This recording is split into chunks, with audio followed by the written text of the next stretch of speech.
What up, Claytriots? It's your boy, Technically Clay, streaming at you from sunny St. Louis, Missouri. It is a great day out today, a wonderful day, and I have barely stepped outside once.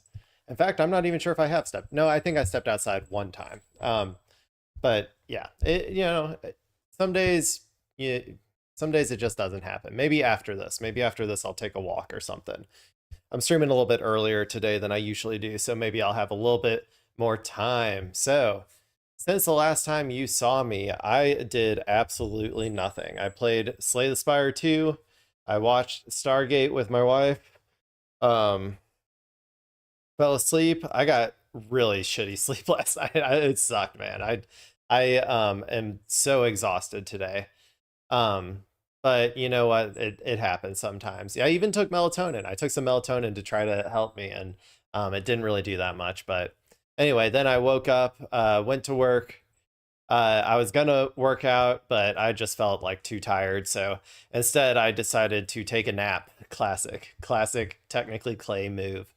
Um, and then finished up work and I ate some like leftovers that we had for dinner, and then I just came right here. I thought I could start. The reason that I wanted to start the stream earlier was honestly so that I could be done earlier and go like just go pass out, because that's kind of all I really want to do right now. But I'm going to try and stay here and be entertaining for you all because you deserve it.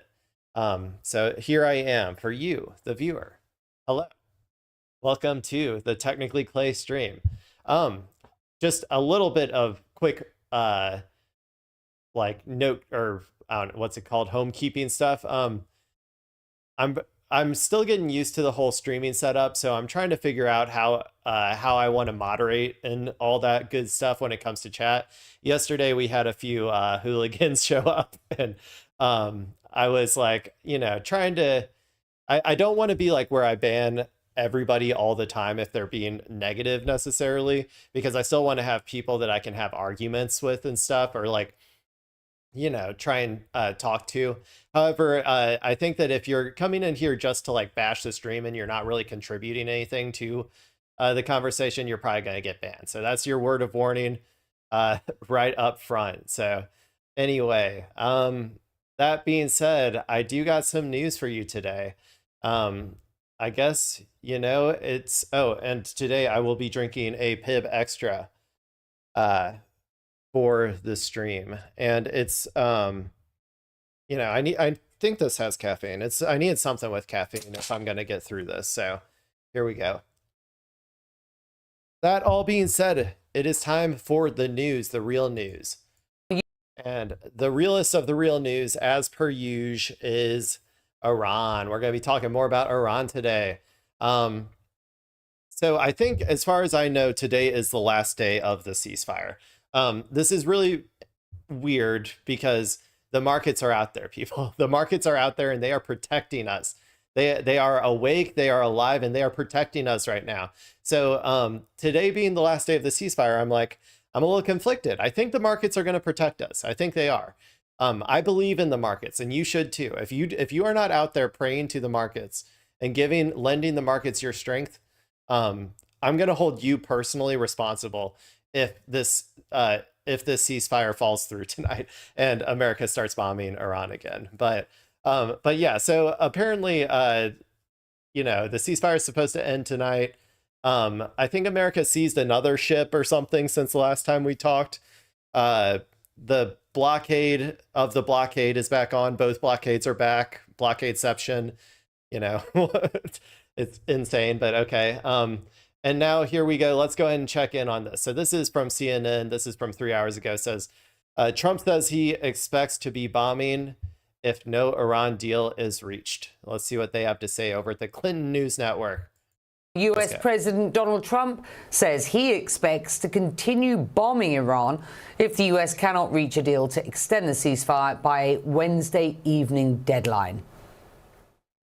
Well, I expect to be bombing because I think that's a better attitude to go in with. But we're ready to go. I mean, the military is raring to go. I don't think that's the best attitude to go in with. I think the best attitude is like, we're going to try to do everything we can to get a ceasefire across the finish line. I think that's a much better attitude to go in with. But okay, cool. Let's keep going. US President Donald Trump speaking to CNBC, the vice president due to leave for Pakistan soon, where extreme uncertainty awaits. Preliminary talks have been happening for days, but Iran still has no clear indication if its negotiating team will sit down with the Americans. Let's get you to Washington and to Kevin Liptak. What do we know at this point? Yeah, we still expect J.D. Vance, the vice president, to depart sometime relatively soon from Washington to head from Islamabad. Our understanding is that he has not left just yet, but that interview that the president is still doing right now on CNBC, quite revealing in terms of his approach and attitude to these negotiations. He's feeling very bullish in terms of a deal, but at the same time making clear that Dude, Trump is all over the place. Like, he is all over the place. I don't know. I've read some of the stuff coming out about how he's been behaving behind the scenes, which really isn't that surprising to me or any of you if you've been watching. He is going back and forth, like because I think that we're seeing what has actually happened is that America is incapable of winning this war. And so Trump is just trying to figure out some way to manufacture a victory out of this. And that's why he keeps like going back and forth on like, oh, we need Iran's oil out into the markets. We need to unsanction it so that that pressure is lifted off of us. And then oh, actually, no, now we're going to blockade it all entirely. And then, oh, actually, now it's open, and then, oh, actually, no, we're still going to blockade everything for Iran. Like, he just keeps going back and forth. And I think that he's just going to continue finding himself in a position because there's no actual strategic way for him to get into a better position, given the conditions on the ground with what Iran was able to accomplish militarily, that like the only possibility is if he is able to like that this negotiation is going to go anywhere, is if he is somehow able to maybe get something similar to the JCPOA that he can spin to his base and stuff to be a win. Even if he spends it to his base and like Fox News is a win, though, I think the vast majority of like liberal institutions are going to call it a L. So I don't know. Even then, I don't know. We'll see what happens. I also think that Iran itself is probably going to show up, I think, to the negotiations, or at least send some sort of delegation. Even if the IRGC command structure doesn't really want, or like, I don't know. I think that they're still probably going to try to at least pretend to be in good faith going, or at least show that they, want some sort of diplomatic resolution. But I think that the problem just always comes back to the facts on the ground like lend towards Iran having a much stronger bargaining position. And every day going forward, as long as the Strait of Hormuz is completely closed, leads to Iran getting even more and more of a strong bargaining position. So the longer this goes on, the worse strategically America is going to be in, and the worse the outcomes are going to be. But that doesn't jive with the, like the hyper patriotic, like ubermensch personality that Trump is trying to like portray. And so that juxtaposition is going to lead to like just, I think, a very long conflict, if I had to guess. He doesn't plan to extend that ceasefire, which he says will expire tomorrow evening, and essentially says he has his finger on the trigger in terms of resuming this conflict if a deal cannot be reached. Listen to a little bit more of how he characterized the state of these talks. What I think is that we're going to end up with a great deal. I think they have no choice. It is regime change, no matter what you want to call it, which is not something I said I was going to do, but I've done it. Indirectly, maybe, but I've done it. And I think we're in a very strong negotiating position to do what other presidents should have done during a 47-year period. Now, the president in this interview said that he would be not rushed into a deal, essentially suggesting that he's not looking for something quick and dirty. He wants something that he can come out and proclaim as a good deal for the United States. I think. By the way, the JCPOA took 10 years to negotiate, so and that was with like a competent administration. This one is like his son-in-law Jared Kushner and JD fucking Vance. Like, I don't know. I don't have hopes that they're going to be able to come to some sort of actual deal here. All of that sort of belies the president's political positioning here. You know, he recognizes that this war is unpopular in the United States. It's a war that he said would have been finished by now. And when you talk to officials here at the White House, they make clear that the president recognizes that this war is politically damaging for him. And there, despite what he's saying here, not a lot of attitude for resuming it. And so as the vice president prepares to depart here, for Pakistan, of course, the question is what exactly this deal that the president thinks he can secure looks like. What is the concession on nuclear enrichment? What happens to the nuclear stockpile of highly enriched uranium? All of these questions that were sticking points during the first round of talks led to no deal being produced there and remain sticking points now. Of course, President Trump very confident that he was able to come up with something that doesn't resemble the Obama-era deal that he withdrew from, that he continues to decry. But I think very interestingly, I think if there's going to be any deal, I think it's going to look very similar to the JCPOA. In all honesty, I think it'll be worse than the JCPOA. I think that Iran will get okay. The conditions are leading towards Iran getting some form of sanctions relief, whether that's through tolling in the Strait of Hormuz or what, I don't know. But Iran militarily controlling the Strait of Hormuz indefinitely. And a new status quo in the region where people are going to be very hesitant to keep maintaining U.S. bases on their soil. Like that's kind of where I think the actual facts on the ground are leading. America could never stomach that though, or the ego of America can't stomach that. But the problem is that the facts on the ground don't care about the feelings of America.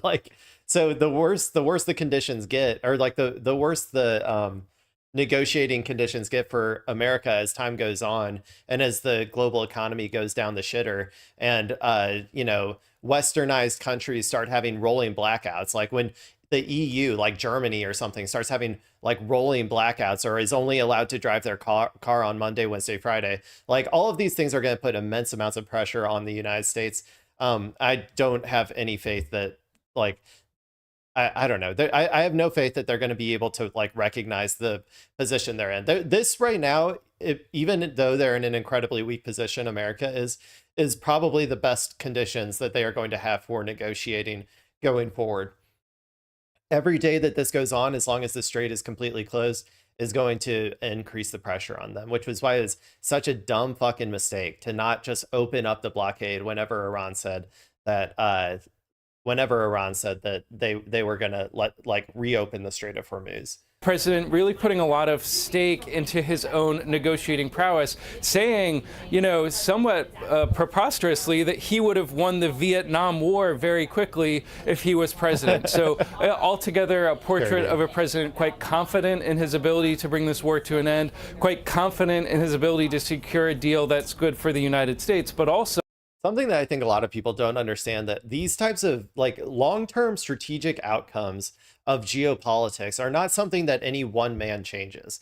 There are forces at play that are the coalescing of hundreds of years of decisions of thousands, hundreds of thousands of individuals that are leading to these strategic icebergs that are slowly moving in one direction or another. Same with when I talk about the decline of the global empire. This is not something that one man is ever going to be able to change, or even one group or one party or anything.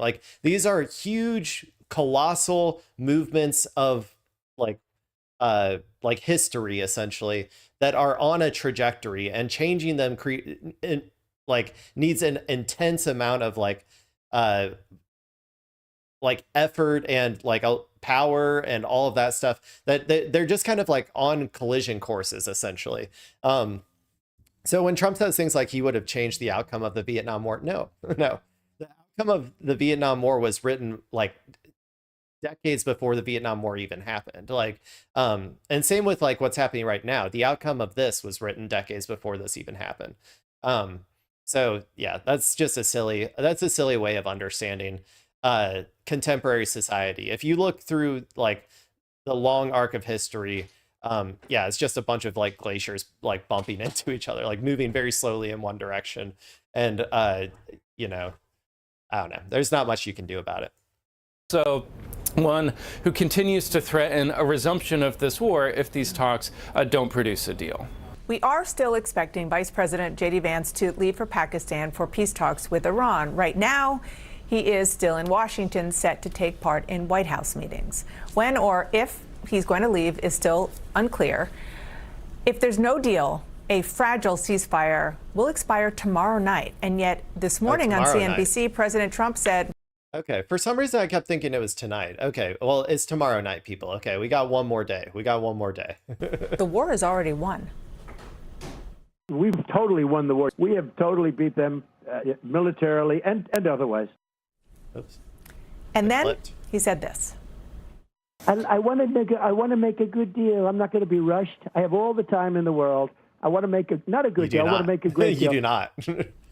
The Strait of Hormuz being closed means that you do not have all the time in the world. You have maybe a couple weeks before a lot of your allies and partners start, and capital owners who have access to a phone line directly to the president that nobody else has access to.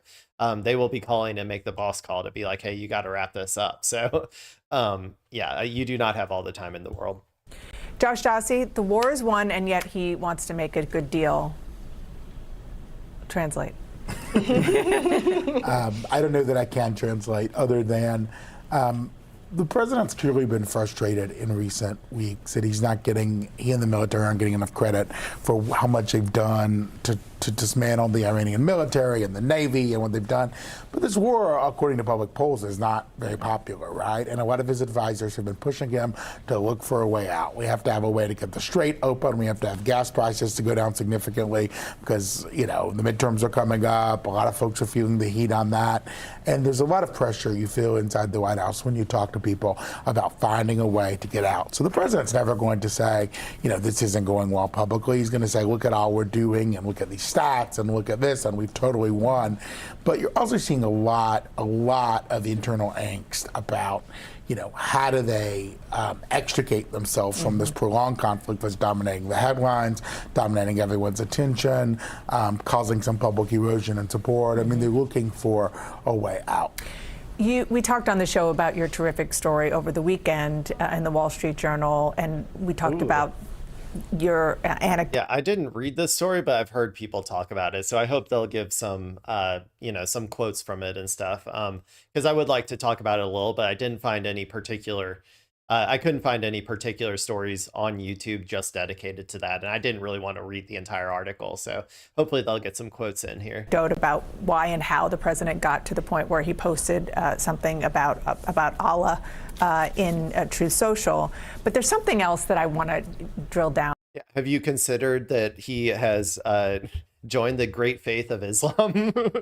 Maybe that's what happened. He had a temporary Allah temporarily infiltrated Trump's brain and like put that in the tweet on Easter Sunday. I don't know, could have happened. Who knows people. On a great anecdote in here, and I'm going to read it. This is during the capture, while these two airmen were captured behind enemy lines. Trump demanded that the military go get them immediately, but the U.S. hadn't been on the ground in Iran since the government's overthrow that led to the hostage crisis, and they needed to figure out how to get into treacherous Iranian terrain and avoid Tehran's own military. Aides kept the president out of the room as they got minute-by-minute updates because they believed his impatience wouldn't be helpful, instead updating him at meaningful moments.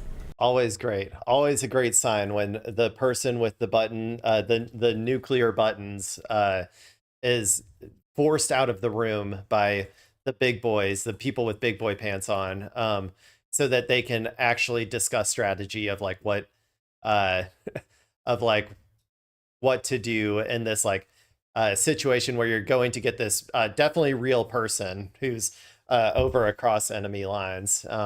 Yeah, it's always a good sign when you have to put the boss out of the room so that you can actually get stuff done. But yo, Clay, how's the news today? The news is, it's okay. We're just getting into it. We're talking about Iran right now, ma'am. Everybody's favorite country and content. So Yeah, so what we're reporting there is that for all day on Saturday, the day before Easter, senior White House officials, military officials, everyone called into the Situation Room. And the president was agitated about finding these guys. And he turned to his aides and said, go get them, right? They're two troops. They're down in Iranian territory. But he's not in the Situation Room and he's not with them. And it's not, I think that I've seen some folks on Twitter and on the left say, oh, all of these different theories. It's more, the president's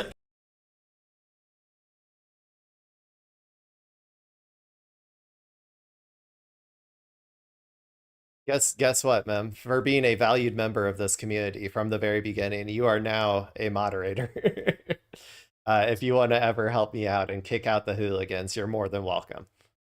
I'll leave, the judgment in your hands if you decide to or not. Impatient guy. When he wants something done immediately, when he is in the mood to have something his way, he wants it done immediately. And so they left him out of the room because I think they were trying to, they knew this was going to take a long period of time, but there were going to be fits and starts. Obviously the planes went down at one point in the sand and they couldn't get them, up. The guy crawled 7,000 feet up in the mountain, the guy who they were looking for. I mean, there were all sorts of treachery. I kind of talked about it the other day, but I've started to lose faith in the story that there was actually a person out there, primarily because they haven't shown him to me yet, or they haven't even like had interviews with him or anything. It's just he fell off the face of the earth as soon as this happened. So I'm starting to lean more towards the conspiracy theory that that they were actually trying to get the nuclear dust, as Trump likes to call it, and just completely failed. It's kind of what I'm starting to lean towards when it comes to that whole story. Thank you, ma'am. I appreciate it. The guy crawled 7,000 feet up in the mountain, the guy who they were looking for. I mean, there were all sorts of treacherous things. They didn't want to be distracted by his impatience. And they wanted him to get sort of regular updates, but not to be in the room for every single particular thing. It's a very telling anecdote. Let's go back to where we are right now, which is, a holding pattern still. But just talking about what the president has said, maybe in the past day or two, as he tries to continue to push the narrative of the war is won and everything's going to be fine. These are statements that the President of the United States has made that are just not accurate. Vance would not join the second round of negotiations. Well, we'll see. Maybe they'll pull him, but that's not the plan right now. Vance was heading over to Pakistan on Monday. It's Tuesday. He didn't go. Strait of Hormuz is completely open and Hormuz Strait situation is over. We all wish. Iran agreed to turn over its enriched uranium. Iran's military is gone. Yeah, and listen, some of this is him trying to make the markets respond and respond positively. That's something that we don't talk about a lot, is that a lot of this could, like this back and forth, wishy-washy, like statements and stuff that, it could potentially just be market manipulations for him and his buddies as well. That's, I don't know. I usually think that there's like bigger, like, I kind of don't tend to think that that's like the only reason that they're ever doing this stuff, because these things are like very important and big decisions to make. But with this presidency, I don't know. Anything's possible. But yeah, the markets. But the markets are who protect us during the week when they're awake, though. Okay, so I still have faith in the markets, even if their markets are being manipulated. It's not the market's fault that they're getting manipulated. Okay, so it's okay to still have faith in the markets, people. They will protect us. And some of this is him trying to move the negotiations along. I think, unfortunately, some of this has angered the Iranians, right? This idea that, they've turned over their enriched uranium, for instance, or agreed to do that. That is a huge sticking point, as is the Strait of Hormuz. So this is a president, I mean, some of this feels like deja vu. Well, they're not even talking about some of the other stuff that Iran wanted, such as discussions on the bases in the region, or reparations, like all that sort of stuff. So I don't know. We'll see what happens. I just think that the primary problem hasn't been resolved, and that Iran on the battlefield is in a much better place strategically than America is. But America is unable to acknowledge that due to its hubris and global superpower status, and acknowledging that would be a huge defeat for just the American imperial machine.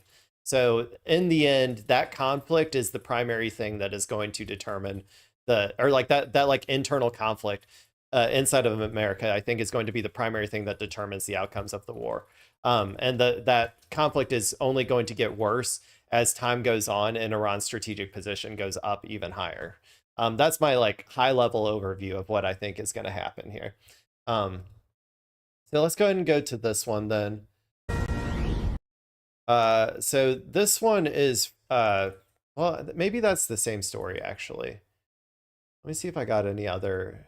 Well, we can watch it. We can watch it. It's always fun to get the Fox News side of things anyway. So this is about, I didn't know that last video was going to talk about Vance at all, but this one is from Fox News saying, breaking: Vance heads to White House meeting as Pakistan preps for Iran talks. So we're gonna see what Fox News is thinking about all of this news. And oh yeah, we got a whole panel. Okay, this will be fun, people. There's still value in watching this, even if we learned about what's going on with Vance in the last video. So this is Squawk Box. Everybody loves Squawk Box. Okay. Okay, let's watch it. They have no choice but to send them. What I think is that we're going to end up with a great deal. I think they have no choice. And I think we're in a very strong negotiating position to do what other presidents should have done during a 47-year period. A White House official is telling Fox News Vice President J.D. Vance will be attending a meeting at the White House today, while Islamabad, Pakistan is bracing for U.S. delegation's arrival for the latest round of peace talks with Iran. We're still waiting to learn whether Iran will actually show up. What do you think he's going to do at the White House meeting? I assume that he's getting information from Trump on what are his red lines or something for negotiations, but because I would have to assume that it's related to Iran and not just do you want to go get dinner on Friday or something? The original 2-week ceasefire is set to expire tomorrow evening, Iran time, and President Trump says he does not want to extend it without a deal. Meanwhile, one Democrat lawmaker is coming under fire for his comments on the situation in Iran. Connecticut Senator Chris Murphy replied "awesome" to an X post that said at least 26 Iranian shadow fleet vessels have been able to bypass the U.S. blockade. He said, I don't know anything about Chris Murphy. I doubt that he is some sort of pro-Iran I doubt that he's some psycho lefty or something, So I don't know why he would say awesome to this. Maybe he was enjoying the particular day. I don't know if you can see it right here, April 20th. Maybe he was enjoying his day a little too hard, but I will say that it is actually awesome that 26 Iranian shadow fleet vessels bypass the U.S. blockade. It's also awesome for America because that's going to be a shit ton more oil that is coming out onto the markets that will be able to allow America the maneuverability to negotiate, to not have as much pressure on it from the world economy going through the toilet. So, it is actually kind of awesome, I guess, for that reason. But I don't know what Chris Murphy was thinking when he did this, because I'm pretty sure he's a pretty centrist type Democrat. But Sense has said that was sarcasm. And here's what he told Fox. Twitter's become kind of a cesspool. I probably should give up on sarcasm on Twitter. Obviously, anybody that's seen anything that I have said about Trump's war knows that I think it's bungled, mismanaged, and he should end it as quickly as possible. But sarcasm. You'll notice one thing missing there. Morally repugnant. Like it's something that he shouldn't have done on moral grounds. Democrats never miss an opportunity to botch a messaging operation. Like they still are going on this bullshit process argument. If only the Dems were in charge, then the war would be going perfectly, is how they're messaging. It's like, that's not what we want to fucking hear.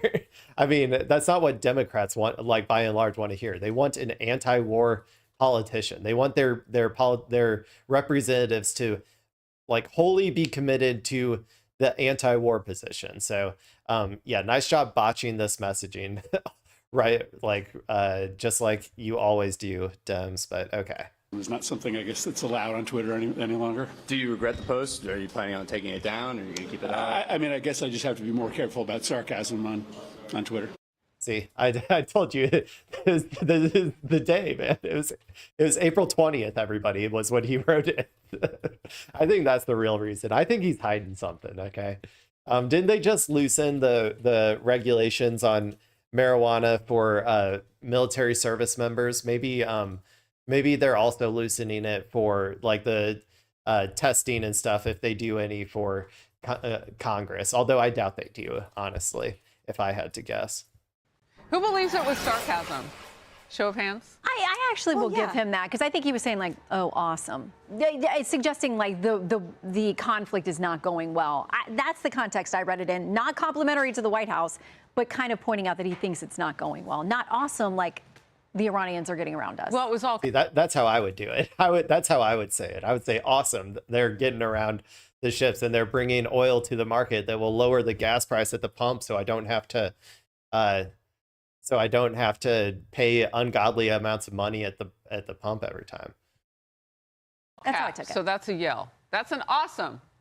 It's all caps. Yeah. I mean, unless he also doesn't know it's not Twitter anymore. I don't know. Maybe his use of social media is weak. But I hear your point. May I say this, that I believe that he meant it sarcastically, but when he talks about the noise in this measure of disdain, he's the one contributing it to it. He's the one that just recently said that our democracy is being destroyed by... I'll have to check that out, ma'am. I'm going to try and pull it up on the side. Maybe after I get through the serious stuff, I can check that out. By our president. He said we have to learn ways to fight back so that we can, take over from the Republicans. How about just earning votes instead of buying them? So I feel like this measure of the instant someone doesn't get the sarcasm or the intention behind an X or tweet, whatever, then like he sort of is, oh, you're not smart enough to get it. Isn't this just all crap? It's like, well, you've been contributing to it this entire time.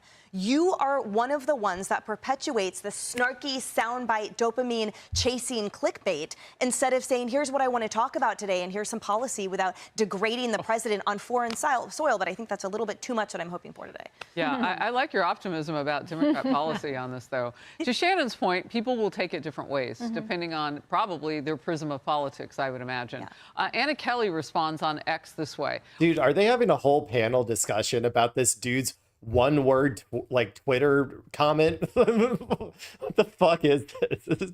Politics is so annoying in the 21st century, man. God, Jesus Christ. Why is a Democrat senator pushing false Iranian propaganda and rooting against the United States military? Disgusting. Anti-American behavior from a sitting member of Congress. Your take. Well, remember, this is the same guy who met secretly with the Iranian regime, as reported by Fox's own Molly Hemingway just a couple of years ago. And this is a guy who is cavorting with radicals like Hassan Jesus Piker, Christ. the guy who said that America deserved...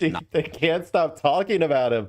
First of all, I'm honestly getting so tired of them talking about Hassan all the time. I'm tired of covering Hassan. I mean, I'd like to watch Hassan in my free time. I don't like covering him 24/7 because it's always the same thing over and over again. And they just cannot stop. Again, this is nothing. This is not a real thing. Like, who cares about this? We're at war with Iran. Like, there's more serious shit going on. 9/11. I don't think he's being sarcastic when he says our party needs to be more like people like Hassan Piker. So I'm telling you that this guy is the worst of the worst. Yeah, apparently to the entire Squawk Box, you're right, Mem. Apparently he is too hot to not discuss. It's insane, dude. We live in You need crazy, to pay attention to him, crazy though, world. because he is likely the next Democrat leader in the United States Senate. Cavorting is such a strong word against him, but accurate. Yeah. Kaylee. I don't believe it was sarcasm. Sorry, I don't believe that. It was lowercase. I just want to note. Dude, it's so funny to me also that they think that any Democrat just in Congress is like some sort of like international socialist, like wants to see the destruction of the American empire and like introduce like international socialism to the world or something. And it's like crazy to me that they think that these neoliberal ass Democrats like in any way are like opposed to, for instance, war with Iran. Like they all wanted war with Iran. The neo-lib Dems, like they are just as much warmongers as conservatives. So whenever they go out here and they're like, they think that this guy like Chris Murphy or whatever is actually somehow and like, I don't know, against the United States or something is crazy to me. It was just like awesome. Sent at 5:49 p.m. I was looking at the timestamp. But I don't believe it was sarcasm, given what you said. Not only is he allegedly having met with the Iranian foreign minister, Molly Hemingway's reporting, I was just reading that. In addition to that, he was widely reported to be someone who pushed the Biden administration to delist the IRGC as a foreign terrorist organization. So this is someone who, for whatever reason, has felt cozy with Iran. I'm going to go that far and say that. And when you look at what Iran has done, they are responsible for about 1,000 deaths of Americans, more than that. U.S. service members alone in Iran, the roadside bombs, Soleimani, and what they did to our troops. Even sarcasm. Even if that's what this was, you don't engage in sarcasm when we are in the middle of a war. You root for America. You leave no room. You're not allowed to have fun anymore, okay, people? No sarcasm, no fun. We must all dutifully go out and praise Donald Trump 10 times per day. If you don't go out and praise our dear leader 10 times per day for leading us through these difficult times and this war of choice that we got into with Iran, then you are not doing your patriotic duty as an American. Come on, people. For any misinterpretation, I don't believe it was sarcasm. Can't get in his heart and in his mind. I hope I'm wrong, but sorry, not giving him the benefit of the doubt. Well, here. I was wrong. Apologies. It is lowercase. It's lowercase, but it's just as bad. Hey, everyone.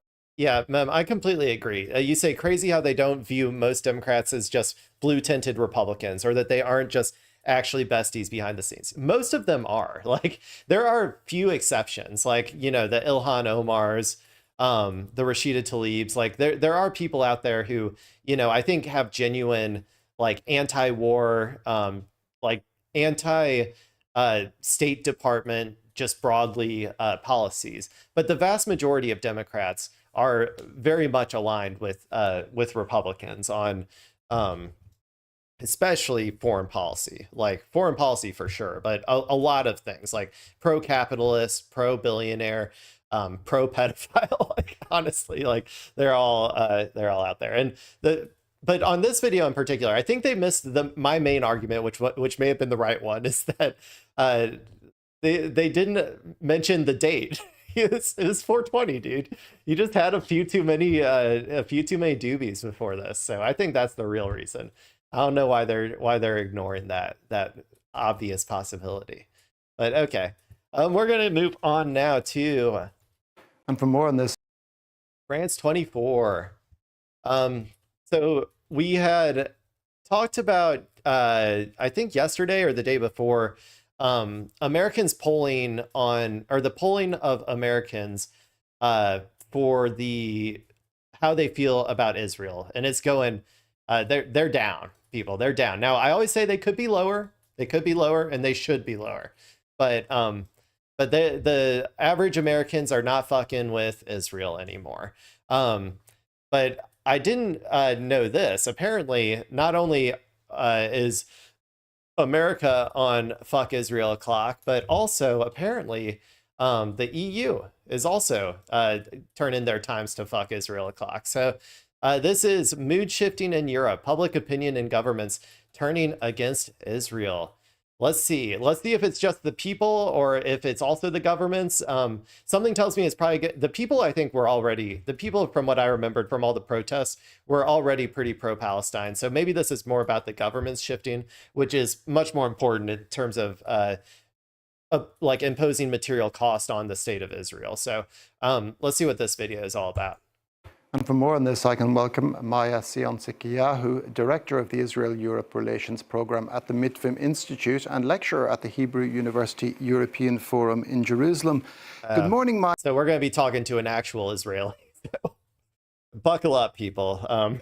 Buckle up. Get your like Nazi spin ears on or whatever, like the pro Nazi spin ears.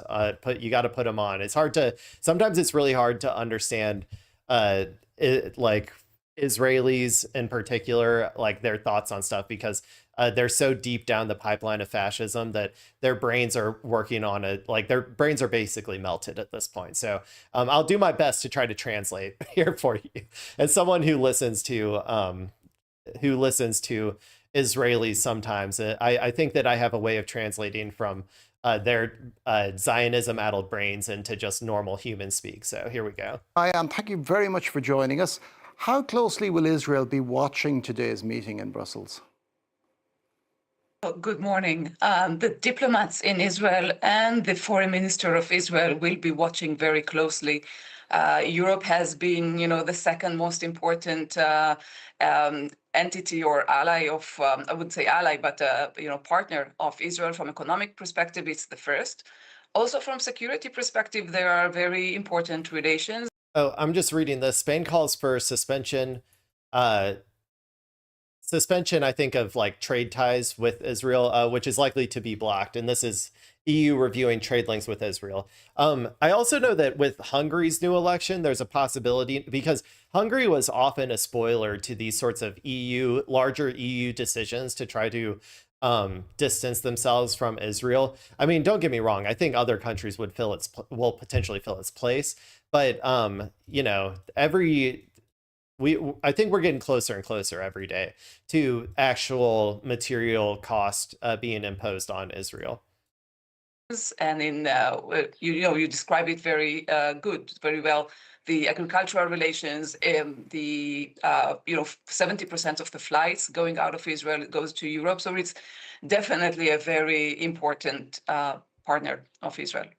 Now, Israel, if 75% of the flights are going to the EU from Israel, you know what would have saved a lot of gas if, instead of putting Israel in the middle of the Middle East and like stealing all that territory from Palestinians, if you had just left it in fucking Germany, like created the state in Germany somewhere, I feel like that would have saved a lot of gas flying back and forth between the EU and Israel. Israel, particularly under Benjamin Netanyahu, has been largely dismissive of criticism from Europe, viewing it as much less important than the support it gets from the United States. But is this attitude perhaps a bit misplaced? I believe it is definitely misplaced. You have to take into consideration that the Prime Minister deals mostly with the United States, and it is the Foreign Minister, Gideon Saar, who deals with Europe, with the EU and the other European countries. And yes, but this attitude has, it's a very long attitude of Netanyahu towards Israel that is lasting for more than a decade. And that comes from European former steps against Israel, be it the linkage, which means that there is no upgrade of the agreements as long as what used to be the Middle East peace process would not advance. That was a decision taken in 2008, 2009. Then, there's a series of steps that the EU has taken against the government of Israel. Okay, okay, come on. The EU has never materially impacted the situation of Israel. Like they have potentially played their part in quote unquote restraining Israel at strategic points throughout its long history of colonizing the region. But they have never really been against Israel in any way. That's ridiculous. This is That's what I'm saying. This is what Zionism does to your brain. If you actually believe that the EU historically hasn't been 100% on the side of Israel, then you're psychotic. Your brain doesn't work anymore. Or conditioned the relations with Israel, depending on what's going on with the Palestinians. And Netanyahu has been a master in thwarting the EU decision-making against Israel along the years, after some decisions were passed. And now it's a struggle. It's a very tough struggle because the public opinion in Europe has turned against Israel for quite a while. And now we see governments in Europe turning against the government of Israel. And the governments aren't turning against the state of Israel because the people are turning against the state of Israel. The government is finally finding enough wiggle room in that America, like, okay, sorry, I'm going to rephrase that. If America was still as strong and capable as it was, say, 5 years ago, or as it was perceived 5 years ago, before all of this stuff started happening, before Trump 2 and all this stuff, if it was still as, like, seen as a perfect capitalist neoliberal, like, ally that is going to step in and daddy US is going to step in and protect Israel and protect the EU from big bad Russia coming across the border or whatever, then they would still be the governments would still be much more aligned with America if that were the case. This is not a just the government starting to catch up to the people. This is the government starting to realize that America isn't as strong as it said it was, and because of that, no longer feeling as like the necessity to be as vassalized to the United States as they did before. In my personal opinion, I think that's more of what's going on here. They feel like they can go against America at least somewhat occasionally every once in a while. So that's kind of the vibe that I'm getting. Now, Spain's Pedro Sanchez is urging the EU to suspend its association agreement with Israel. That is probably unlikely to come to pass, but there could be a partial suspension. What might the repercussions of that be for Israel? So let me just say that Sanchez is indeed the normative voice of Europe, but there is the geopolitical voice of Europe that has been growing along the recent years. And I think the latter will win eventually, especially when it comes to, as you said, the suspension of the association agreement. This you need unanimity, and there will not be unanimity for that. But for the other measures that require a qualified majority voting, here we see the Italian stance is not as resilient as it was before. And that's a very disturbing signal to Israel. And that's definitely something that foreign minister has to take into consideration, and the whole government. So I'm not sure. Look, today is Memorial Day in Israel. We commemorate the memory of over 2,500 soldiers that were killed along the establishment, since the establishment of the State of Israel. The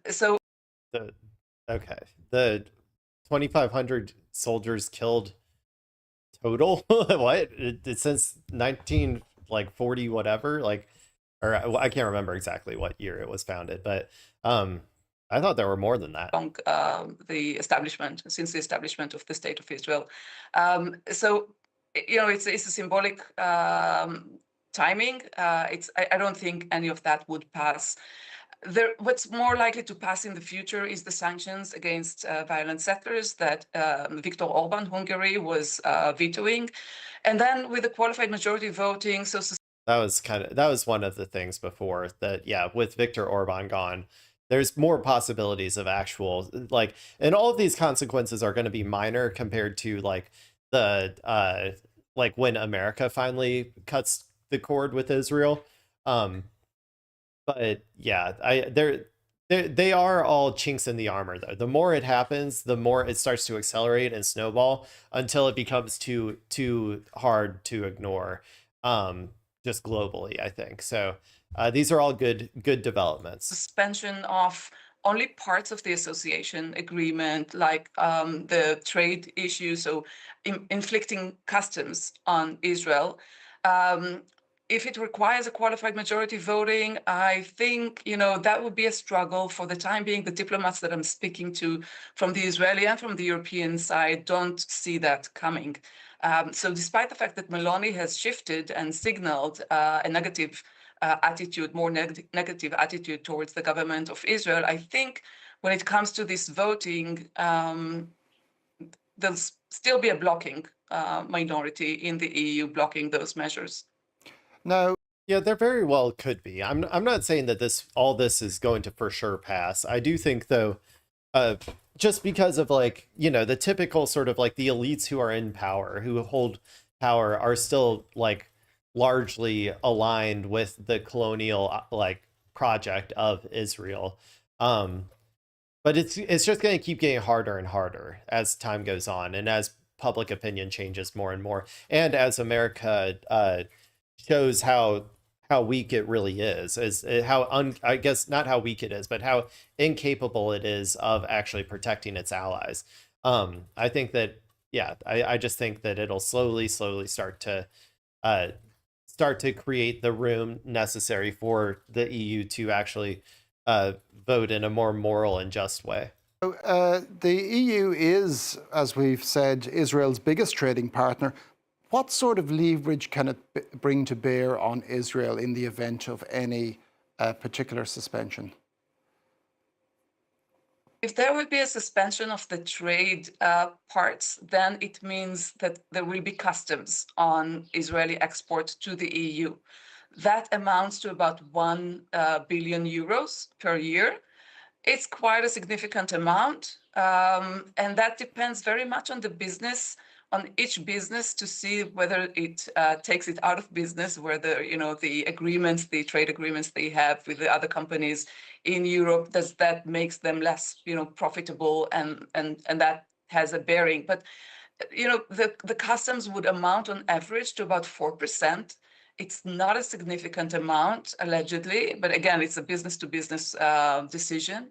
But it sends a very, very strong political signal. I think that is very disturbing.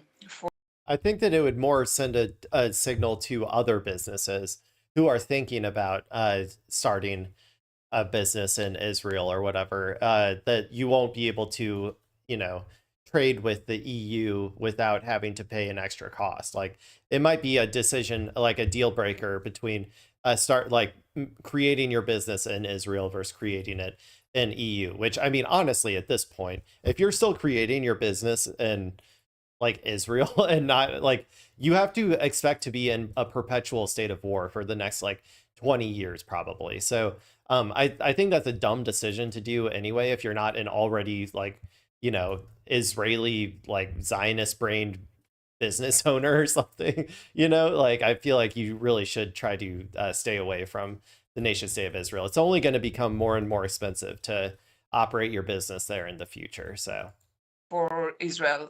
For decades, Netanyahu, when he was finance minister decades ago, was saying, Israel has to not put all the trade eggs at the one basket. We need to diversify our trade. And indeed, Israel has managed to diversify to some extent to Asia and to other countries and continents. But the EU is still, for many, many years, is the biggest trading partner. So that's going to be a major, major challenge for Israeli economy nowadays. But again, I don't see this measure going forward. But maybe one note, on the 20th of May last year, the Foreign Affairs Council did pass a decision to review the association agreement, but eventually no step was taken. But what happened was that the Netherlands was the one pushing for this measure, for this decision to be taken at the Foreign Affairs Council in Brussels. And the mood shifted while the discussion was taking place within the room. So we do need to follow very carefully because the mood is shifting against Israel. And on you say, bet they could diversify more if they weren't genocidal. I'm sure they could. I'm sure they could. Unfortunately, though, even China and Russia in particular like the quote unquote antagonists to America still invest heavily in Israel. It is kind of a sad state of affairs. Now, I think that they would, if we move to a more multipolar world, then like the power structures and stuff and like the UN, if it was a little bit like had a little more teeth to it, they like those countries might be more willing to pull out of Israel because they're not as invested in the actual, you know, settler colonial project that America is in terms of taking and destabilizing the region and taking the resources from the region. So because China just wants to like trade max with everybody. That's why they trade with Israel. So yeah, I don't know. I think that I'm hopeful for once we get to a more multipolar world that it will be unsustainable for Israel to be able to maintain their current apartheid system. But yeah, we'll see. Separate matter to trade, Israel has faced pushback from countries in Europe in the areas of culture and sport, with several nations boycotting this year's European Song Contest because of Israel's presence. And Ireland has so far unsuccessfully tried to introduce a motion with UEFA to expel Israel from its football competitions. How seriously are these attempts being taken in Israel? Very seriously. And, you know, it's a bit of maybe an irony, because the Israelis are much less aware of the economic implications that EU-Israel relations would have if the suspension of the trade part would take place. But they are very, I think, you know, agitated when it comes to the Eurovision contest and when it comes to football and those issues. And, you know, Israeli diplomacy has a very uphill struggle against those decisions, but so far it has been successful. So we'll have to see, but definitely. Yeah, they're all pussies, dude. The people at the top of those organizations are all just, you know, they're all just like gimps to America. Like seriously, they don't like they have no moral compass, no moral will. The entire public of Europe is behind kicking Israel out of Eurovision. Like nobody wants them to fucking be there. And they have to go through so many hoops. Eurovision has to go through like a million hoops just to protect all of the Israeli, like, you know, the psychotic Israeli, like hooligans that show up and stuff. Or like same with the FIFA. That's an even better one. They have to spend like tens of thousands, hundreds of thousands of dollars on protecting these like goons who just come in and start like beating the shit out of every brown person they see. Like that's like what they have to go through just to allow Israel to stay in like FIFA or whatever. And they still do it because they're so fucking scared of America, man. It is pathetic. It is so pathetic how the EU, like how vassalized they are to American interest. I can't like, especially like the organizations, like the institutions of cultural power. It is sad. It is sad, sad, sad. Okay, I'm just gonna go ahead and move on to I think the next one. We're already in the EU. Let's go to this one. There's over. Okay, we're gonna watch this about Kid Starver, aka Keir Starmer, Prime Minister of the UK. So apparently he's having some trouble right now, especially when it comes to his like allowance of known Epstein associate. What's his first name again? I can't remember. Mandelson, Peter Mandelson. Peter Mandelson allowing him into the government of the UK and essentially protecting him from that connection with Epstein for an extended period of time until the Epstein files finally made it like untenable, and he was forced to finally get rid of Mandelson. So let's go and watch this video. Let's see what the BBC collabing with itself, as you can see down here. Let's see what they have to say about Keir Starmer's most recent troubles that he's having. It's good to sometimes catch up with UK politics. I know the Greens are like making waves right now, about to maybe like potentially outseat Labour in the UK politics, which is good. The Greens are like the new left party. So all of these controversies kind of like play into those dynamics. So let's go ahead and watch it. There's over 1,200 Epstein survivors. No. He hasn't done enough. I would say to the king that he needs to do the right thing and support a public inquiry. The heart of this story are the horrific crimes of the convicted paedophile Jeffrey Epstein. I've been speaking to Lisa Phillips, a survivor of Epstein's abuse. Lisa, you've been on Newsnight many times before. We've spoken before, but it's great to have you here in London. Explain why you are here in London. Thank you. It's good to finally see you in person. So I went to Westminster this week to meet with politicians. Ed Davey, MP Ed Davey, has been very supportive of Epstein survivors. He was one of the initial ones who called for a public inquiry. And that's what you'd like to see as a public inquiry here in the UK into Epstein's interactions with Britain, essentially? Well, yes. I'm here to call for a public inquiry into the crimes of Jeffrey Epstein and Ghislaine Maxwell and their child sex trafficking ring, global sex trafficking ring. The Prime Minister is facing criticism again. They have a way of making something incredibly serious sound incredibly silly. When they say pedophile or whatever, pedophile. Yeah, I can't even say it. I'm too Midwest for that. I can't even do a British accent of how they say it. Right. The Prime Minister is facing criticism again for appointing Peter Mandelson to the job of ambassador to the United States, when there were a lot of warnings, it seems, at various stages about doing that. How does that make you feel that there were warnings and they went ahead and appointed him anyway? Yeah, I don't really understand why he was warned and he knew about his past and he was able to still appoint him as ambassador. Obviously, we don't know the details of why his vetting was blocked or whatever it might be, but there's this sort of language keeps being used. It was a risk worth taking, that it was known that he had the friendship with Epstein before. How does that make you? Yeah, it shows how little they actually care. It shows how little they actually care about the crimes that were committed. They thought they could get away with it. They didn't really think that there would ever be any real consequences to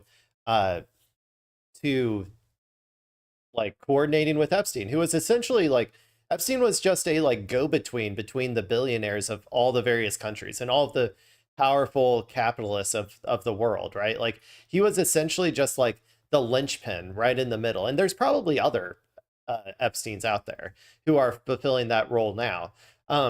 But that's essentially what he was doing. And that's why when he was caught and even when he was in prison, like he was protected constantly from the consequences of associating with him were protected at all points by both the Trump administration and the Biden administration, and the Trump administration again in Trump 1. Thank you. Gotcha. To keep him safe, or to keep his associates safe. And so, yeah, they never, I think, genuinely thought that there would be enough public pressure to actually release this stuff. And even the consequences that they face so far are not real justice. Like, if you were associated and like if you knew of the crimes that he was committing, and if you committed them yourselves, obviously, you should be investigated and potentially thrown in jail, depending on what crimes you committed. And that still hasn't happened anywhere, as far as I'm aware. Feel that association was seen as a risk worth taking in quotes? Well, I'm not sure if it's a risk worth taking. Mandelson was living in his house while he was in prison for pedophilia. So why would you, as a person of his caliber, stay at a known pedophile's home? It doesn't make sense to me. Keir Starmer, I agree, a couple of months ago, back in February, said, at the height of the last time that Peter Mandelson was in the headlines, said, speaking to victims, he said, I'm sorry for what was done to you. Sorry that so many people with power failed. Sorry for having believed Mandelson's lies and appointed him. And sorry even now that you're forced to watch this story unfold in public once again. And yet here we are 2 months later, and it's unfolding in public once again. How do you feel now? Well, I just don't understand, if he's so sorry, why doesn't he just initiate a public inquiry? He has the power to do it. If you're so sorry, why don't you do what's right for the victims of Jeffrey Epstein and Ghislaine Maxwell and issue a public inquiry that'll look into these crimes, that'll look into, who was there, why did it happen, and how to prevent it in the future. To what extent, because clearly... They're so sorry. What's that South Park episode? Oh, I'm sorry.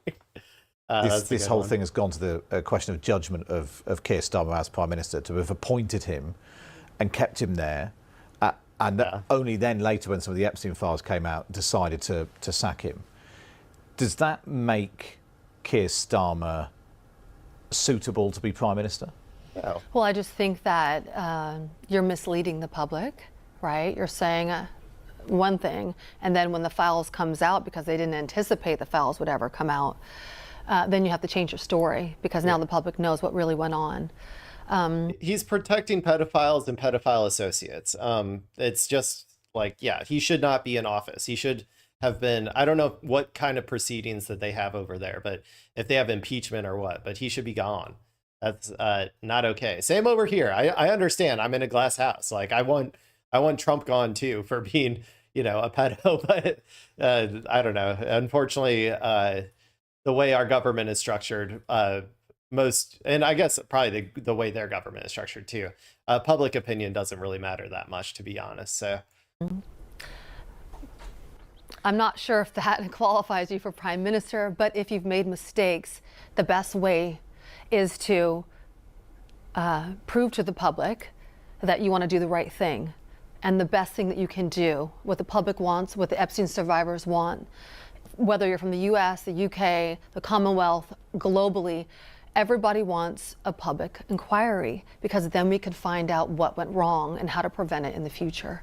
It's the only way to get the correct answers. I will almost guarantee you that if they do that inquiry, like if they're serious about it and actually do it, they 100. I mean, they kind of already admitted to some extent that they were aware of his associations with Epstein, but they probably knew a lot more. Like I bet they knew a lot more about his associations with Epstein and potential crimes that he had committed. So, yeah, I don't know. There's definitely a reason that they're trying to hide it. Really going on. This is obviously the first time we've spoken on Newsnight in person. It's also the first time I think you've been on since you joined Victoria in Washington for our special program. I mean, it was an extraordinary moment to have so many survivors together telling their stories. Yeah, it was powerful. It was an amazing moment and such a powerful emotional watch. How do you feel now, looking back on that with the passage of time?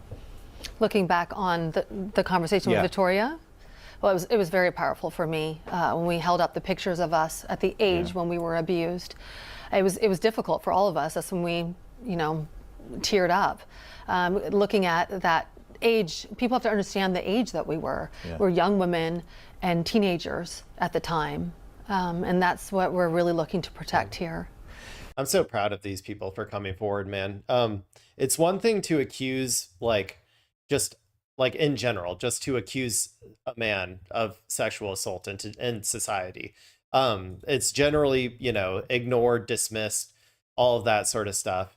But it's another to accuse the global pedophile linchpin of every billionaire in the fucking world. You know what I'm saying? Like, it's insane how much pressure, and also some of these people who came forward mysteriously died as well. There's that aspect too. If you come forward against these people, there is a non-0% chance that you are going to be found in a ditch somewhere someday. So it is just very, I don't know, just their bravery is something that I think most people will never even have an opportunity to be as brave as these people are. So hats off to them. Seriously, this is incredible. Can you tell me a bit about why, because clearly some survivors have come forward and appear on Newsnight, and we're really grateful for that, because it's a really important story for us to cover, but others don't and haven't. Tell me why you are in London doing this. You could be at home, you could be doing something else. Why do you persist with it? Yeah, there's probably better things I could be doing, but the most important thing is this is about children.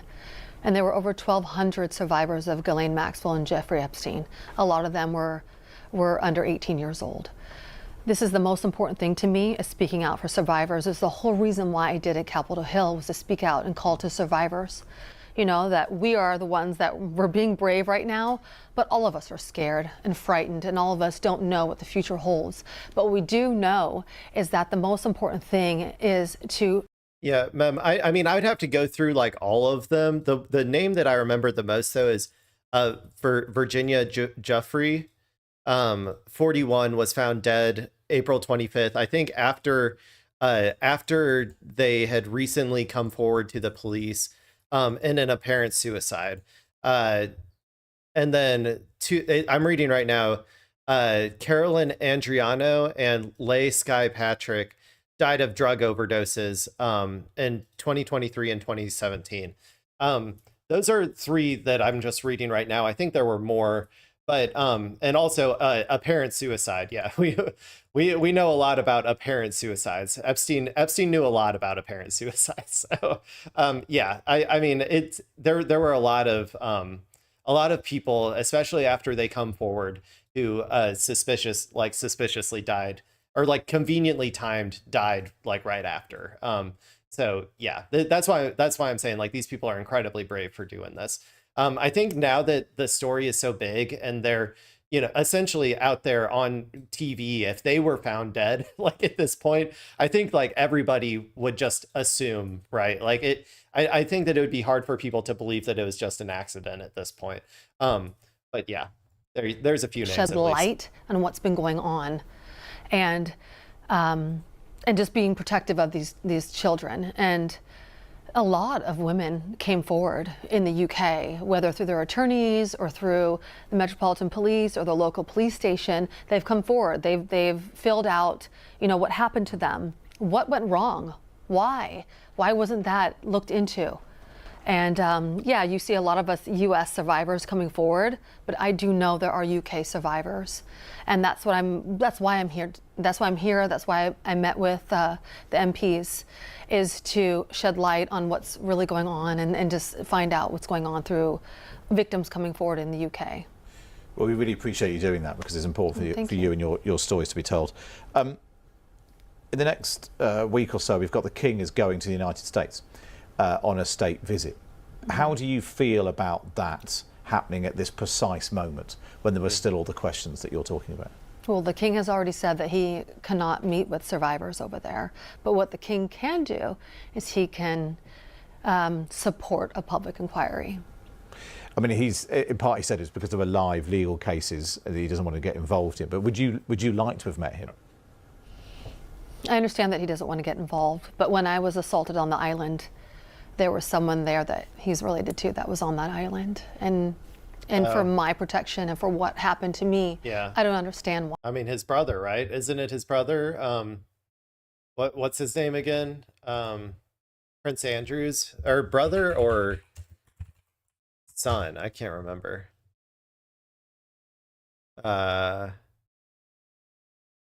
Third child and second son of the Queen. So yeah, because I don't, dude, I don't follow the monarchy. I don't follow who's in line and what all the relationships of all of them are. But I'm assuming she's talking about Prince Andrew here. Why there was a Former royal Prince on the Andrew. island on the same day that I was assaulted. Do you think, I mean, the King has done a lot since he became king. He's removed the titles and the residence of Andrew Mountbatten Windsor. Do you feel he's done enough? There's over 1,200 Epstein survivors. No.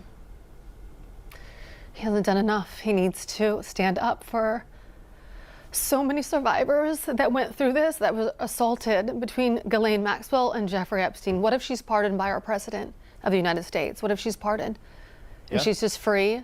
She potentially will be. She potentially will be. Then you're asking, oh yeah, didn't someone get kind of banished from the royal family because of their ties to Epstein? That's who they're talking about. Andrew Mountbatten Windsor, formerly Prince Andrew, was, yeah, he was the one who had deep ties with Epstein. It's basically well-known knowledge that he is a pedophile and has raped many girls, like dozens of girls. And so, like, yeah, he is the one who has been stripped of all of his titles. I think there's a funny photo I can bring up real quick.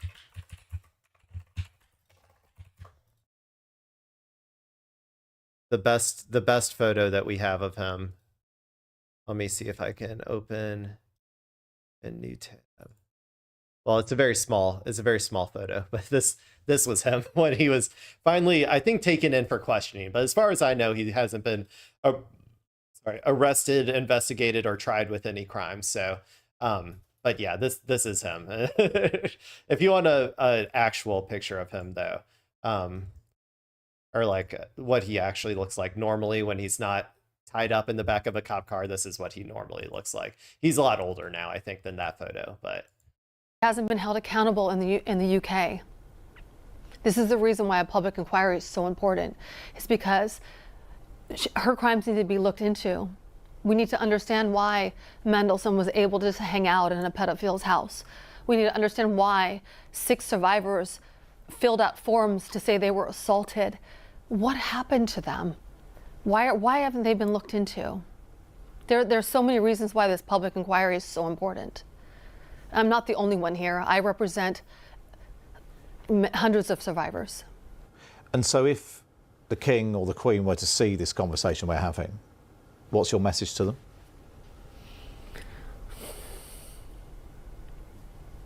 I would say to the King that he needs to do the right thing and support a public inquiry. Have the heart for victims of assault. I know in the UK, you guys are empathetic to victims of sexual assault. And I would also say to the Prime Minister that he has the power to issue a public inquiry, just like that, you know, and to do the right thing. If you're so sorry, do the right thing. Lisa, we really appreciate you talking to us tonight. I agree. They should do the right thing. Yeah, I mean, we should as well. Like over here in America, like I keep saying, we live in a glass house because our pedophile is the president of the United States. So, or like our primary Epstein associate is currently president. So, yeah, it's the world sucks. The world sucks. We live in the worst timeline. Okay, let's go ahead and move on. I wanted to at least get to this one. So we're going back to America Town. We're gonna so for those unaware, Donald Trump has been in a feud with the current Fed chair, Jerome Powell, for like ever since he came back in the second Trump administration. So Jerome Powell, the reason that he hates him is primarily because he's not allowing Trump to molest the money enough. Like Trump wants to drop interest rates in order to manipulate the economy into feeling okay while he is presidency, I think is the general thing. He thinks that if he can drop the interest rates, then the economy will, like, people will feel like the economy is a little bit better. Whereas Jerome Powell, which the Fed is supposed to be an independent body, is saying, no, we can't. Inflation's too high. The Fed has a dual mandate to reduce inflation, but also not bring unemployment up too high, I think, are the two things. And so, yeah, that's their primary goals. And he's saying it's not a good idea to reduce rates right now because it could lead to a bad situation for the economy. Essentially, he's worried about like a crash. So yeah, that's kind of where we are right now. But now Donald Trump gets to put in whoever the fuck he wants, baby. And so that's what we're going to watch right now. We're going to watch Trump's Fed chair nominee answer some questions in Congress. And we'll see if he's going to be as independent as Jeremy Powell. My guess is that he's probably not, but he'll probably just lie under oath and just say that he's going to be independent as well. Just like the Kavanaugh and stuff lied about not getting rid of Roe v. Wade. So, there's really no consequences, it feels like, to just lying under oath when you're at a Senate inquiry like this. So, but okay, let's go ahead and watch it. Let's see what's going on with this new guy. Also, I'm going to go use the bathroom at the beginning. MS Now's Michael Chanel is on Capitol Hill. Alex Huckes is Chief of Policy and Advocacy at Groundwork Collaborative, a think tank for economic policy. He's also a former official at the White House National Economic Council. Stuart Stevens is Senior Advisor to the Lincoln Project and was Mitt Romney's chief strategist in 2012. Stuart, I think you saw this. The big question was whether Warsh can stand up to Trump. Did you find him convincing when he said he was basically going to be, not basically, he was going to be strictly independent? Well, first, I think on the Pete Hegseth, Kash Patel scale, he's a great choice. The guy's, he's a super smart guy who's had a very interesting life. But, to me, there's one simple question to ask this guy, to ask anybody, that will prove their independence to Donald Trump. And that is, who won the 2020 presidential election? Now, fifth graders can tell you that. And if he refuses to answer that and say, well, we don't know or whatever, I mean, Trump lost. I love that I laughed out loud while I was peeing about him saying on the Pete Hegseth Kash Patel scale. Apparently this guy is a little bit more dignified than those bozos, as can be seen by his honorific, the honorable Kevin Warsh. Is that really his name, Kevin? Yeah, I guess so. So I guess he's a judge, maybe? Is that what honorable means? I can't remember, but okay. I forgot what they were talking about now, though.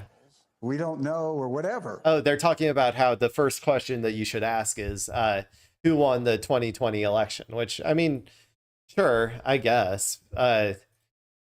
There's really, I don't know if there is a good question, like, to ask in order to, like, get them to perjure themselves or something for, like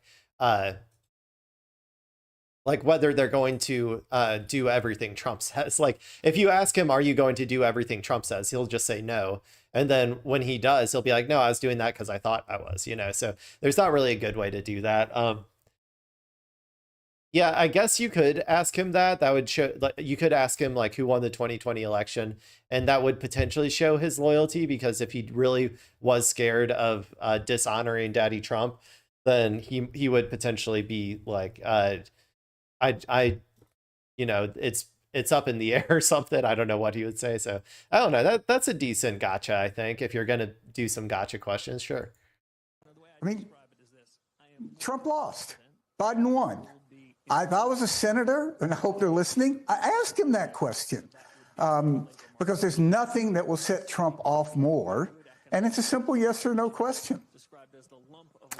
One of the things we heard from a number of people across the morning, Alex, and I think Angela, also Brooks, touched on it most recently, is how the Fed impacts the bottom line of everyday people.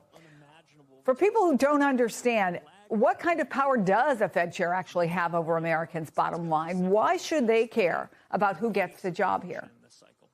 That's right. The Fed has tremendous influence over interest rates throughout the real economy. So that means every car you buy, every mortgage you have, everything that basically dictates how much money we're spending and how many jobs are being created falls in some way to monetary policy. When the Fed raises rates, they are trying to cool off the labor market, fight against inflation. That means you could get thrown out of work. And when they lower rates, that's a possibility for increased inflation, costs going up, while supporting the labor market. So getting the mix right is particularly important, and it's important for a Fed chair. And for the record, they always lean much more heavily on the like the lowering inflation. They never let the unemployment rate get too low.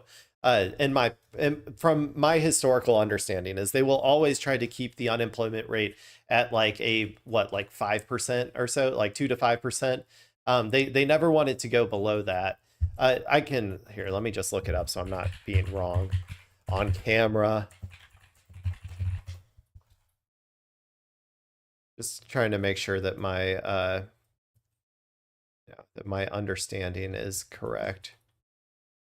Okay, I guess it's more like the 4 to 10% is where the unemployment rate usually is, and so they usually they usually focus way more on they never want the unemployment rate to get too low, because then because I think they fundamentally care more about the capitalist position than they do about the worker position. Because we saw during COVID times when unemployment, or like, was it COVID or it might have been post-COVID, where unemployment got incredibly low.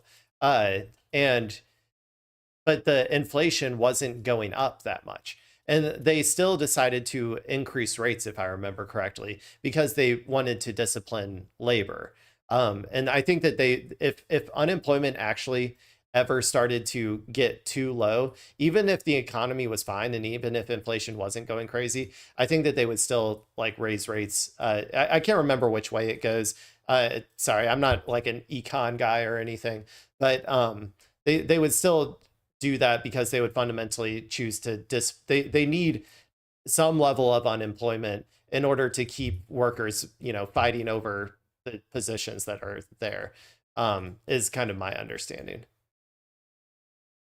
And it's very important that they are focused on working people, what working people are able to find jobs, that they're able to have a stable and steady price level increase and steady prices, rather than focusing on Wall Street. And I think some of the concerns that you heard from Democratic senators today is that throughout his career, Kevin Warsh has been more interested in serving the interests of Wall Street than for working families. So, Stuart, let me play a little bit of what Warsh said about the need to be independent of presidential pressure. Here it is. Let me be very clear.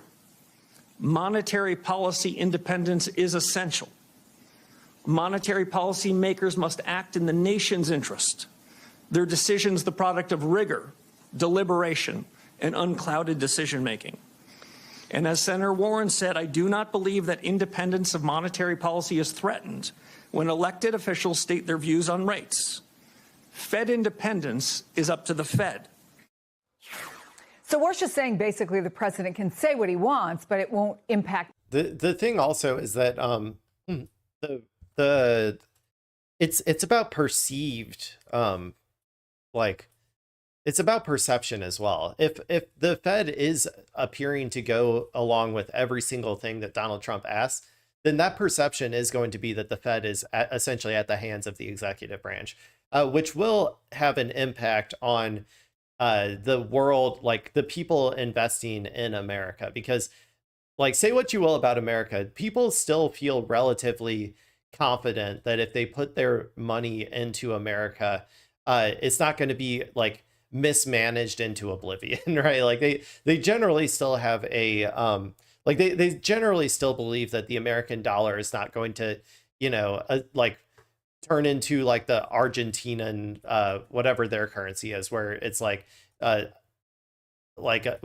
need $1,000 to buy like a stick of gum or whatever, I think they're never expecting the Fed to like print money and just like completely destroy the dollar. Like generally people think that America's monetary policy is pretty stable. That is until these types of things lead to actual consequences. When the Fed chair does do everything that Donald Trump wants him to, there may be benefits in the short term for the economy, for the people in Wall Street, even potentially some for people who are looking to buy homes or cars or whatever, like working class people. But it's only when the house of cards and the bubble pops, like the AI bubble or whatever, like when there's an actual monetary emergency, that you start to see some of the ramifications of the Fed chair policies being aligned with Donald Trump. And that will erode trust in the long term. These are all macro factors that take the eroding of trust and like move away from the dollar are things that are going to take decades. They're not something that just happens overnight. So, but yeah, it's all just like steps towards the direction, though, of like, in my opinion, like a huge financial collapse worse than 2008 that is going to eventually move people away from the dollar system, probably. That's my guess, at least. Me or the Fed. But I wonder if, and we can see that the hearing is now over and the senators are leaving, if, Stuart, the president believed that, do you think he would have picked him? That's a great question, and I think the answer to that is no. To me, the most troubling thing about Kevin is the tribe that he comes from.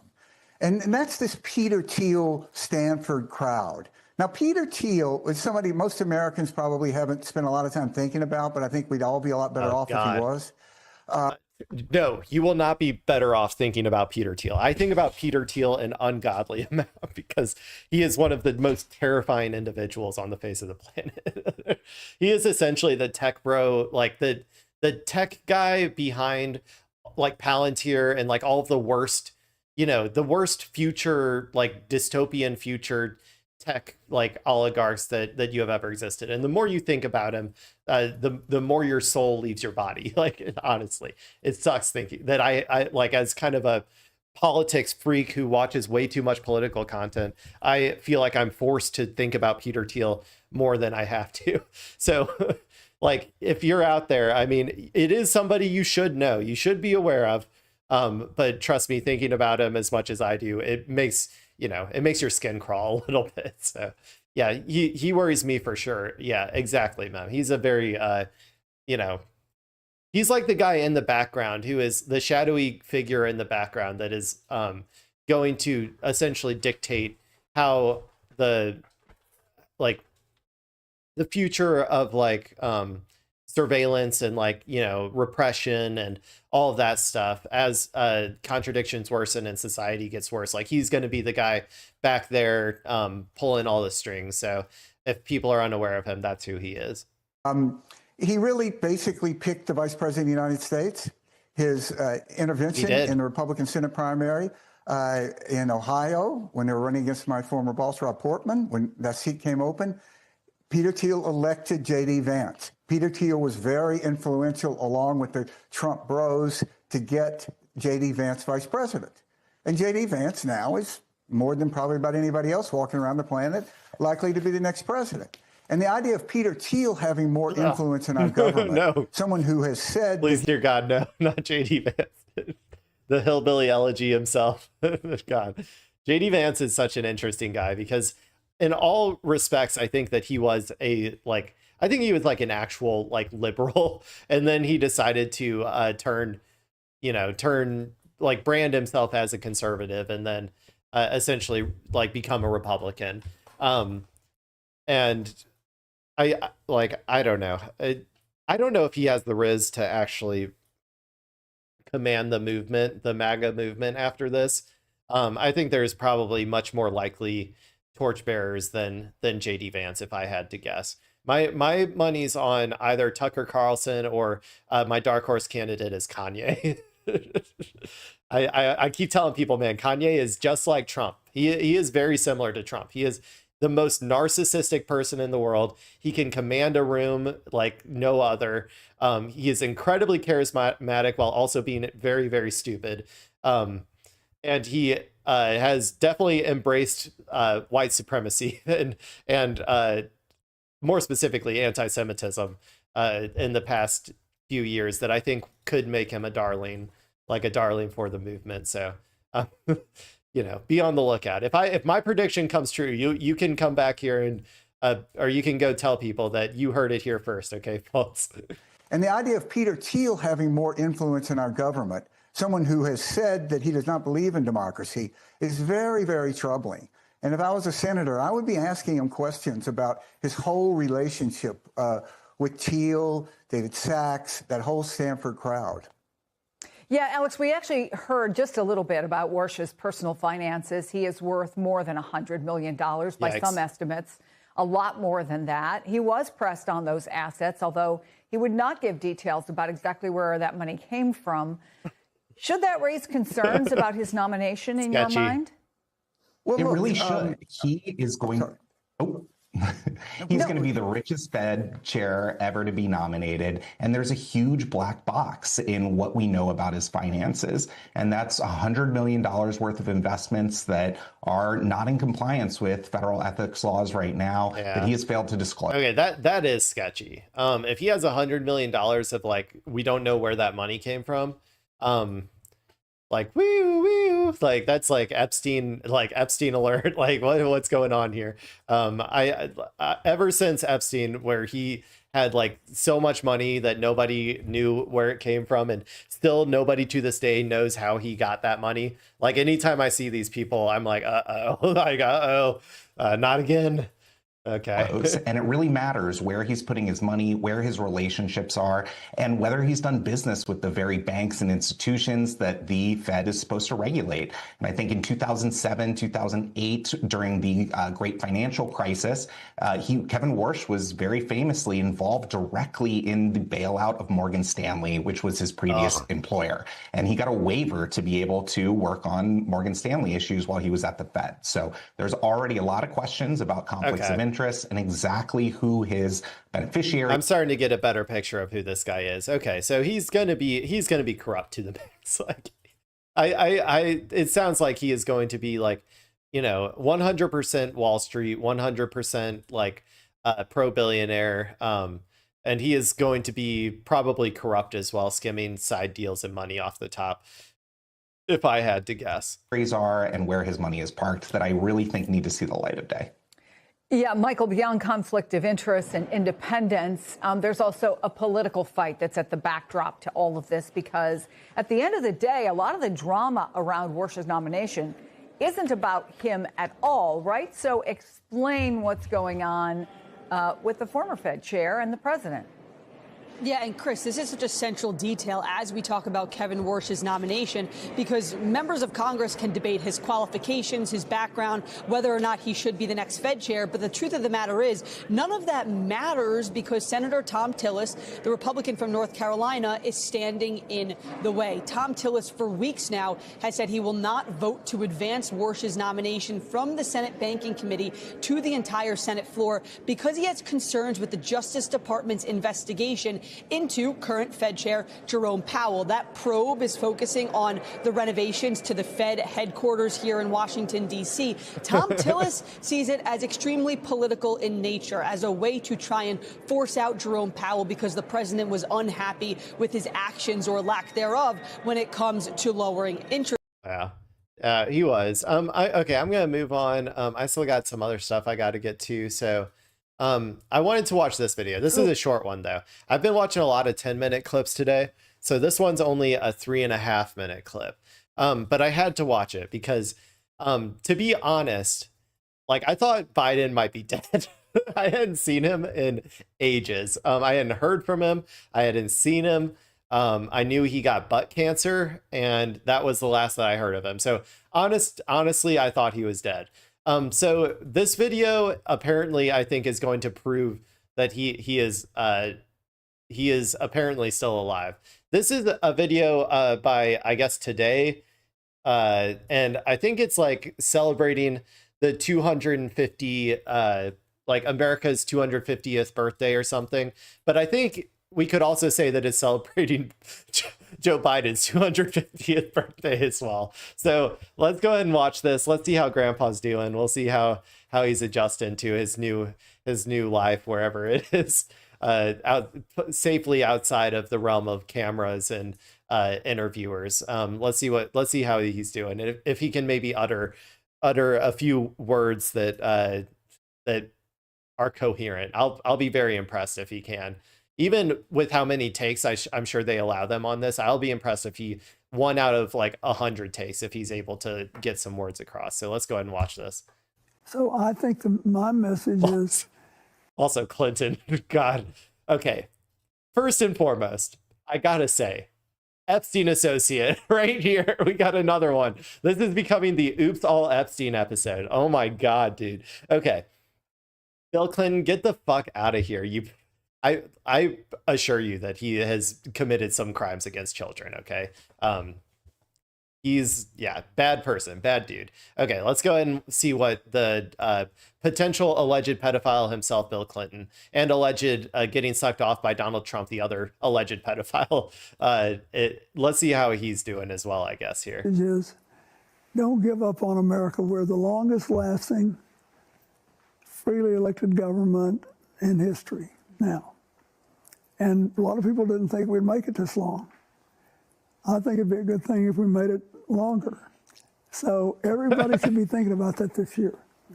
Do I want to make it longer? Because if I do I want to make it longer? You know what? Ever since I found out that our entire system of government is run by a bunch of billionaire pedophiles, I'm gonna be honest. I don't really care anymore. I don't really care. If this is how if our system of government requires a wide, vast swath of pedophile billionaires importing like little Russian girls to like rape or whatever, like, I'm sorry. I don't know if we need to keep this project going. Is that crazy? Am I crazy? Maybe I'm crazy. I don't know. then I have to favor cooperation over constant conflict. And I have to be willing to lose as well as win. We're the most unique country in the world. Right off the bat. We're the most unique country in the world. I'm sorry. Okay, let's go ahead and watch. He's still alive, people. He's still alive. He's alive. I'm alive. We're all alive. We're having fun here today. Be willing to lose as well as win. We're the most unique country in the world. The most unique country in the world in the sense that we really do think democracy. I'm sorry, people. I need the closed captions. I can't. I don't know what's going on. I can't understand as well as win. We're the most unique country in the world. The most unique country in the world in the sense that. Okay, these closed captions are a little bit behind, I think. So they're not doing me any good. Dismiss. We really do think democracy is dictated by the rules of the Constitution. And we do believe, and we act, and we do well, that all men are created equal. Everyone's entitled to a shot. That everybody has a shot. And I think as we do that, people, it grows instead of focusing on divisions. Because we're not as nearly as divided as we're being portrayed. If we do you remember back when they tried to convince us that this man was not demented? That was crazy, dude. That was crazy. That all men are created equal. Everyone's entitled to a shot. That Everybody has a shot. And I think you got a shot. I got a shot. Corn Pop got a shot. Everyone's got a shot. We do that. People, it grows instead of focusing on divisions. Because we're not as nearly as divided as we're being portrayed. If we hold true to that idea. Okay, finally, someone under 120. God, I'm no fan of Obama too either. I mean, I'm more of a fan of him than those other two probably. But Obama also committed an ungodly amount of war crimes in the Middle East. But to be fair, almost every single president has. So out of all of these goobers, like he's probably the least bad. Have been gifted this chance of self-government. Yeah, exactly, Mem. Obama at least has a great voice, and at least he can like make coherent sentences. Like, I mean, that's impressive for our presidents, for our former presidents, that they're like, at least, okay, Bill Clinton, when he was president, was not, 90 or whatever he is now. But Biden, that was rough. Have been gifted this chance of self-government. If we pay attention to our responsibilities and our duties, and if we extend respect and thoughtfulness to our fellow citizens, even if we disagree with them, if we understand that part of this democratic project is to sort through our differences in peaceful. You know what's so annoying to me about this sort of shit, though, is that he's only talking about conservatives. Like when he says that, when he says we can talk to each other, we can sort through our differences, he's aiming that specifically at right-wingers.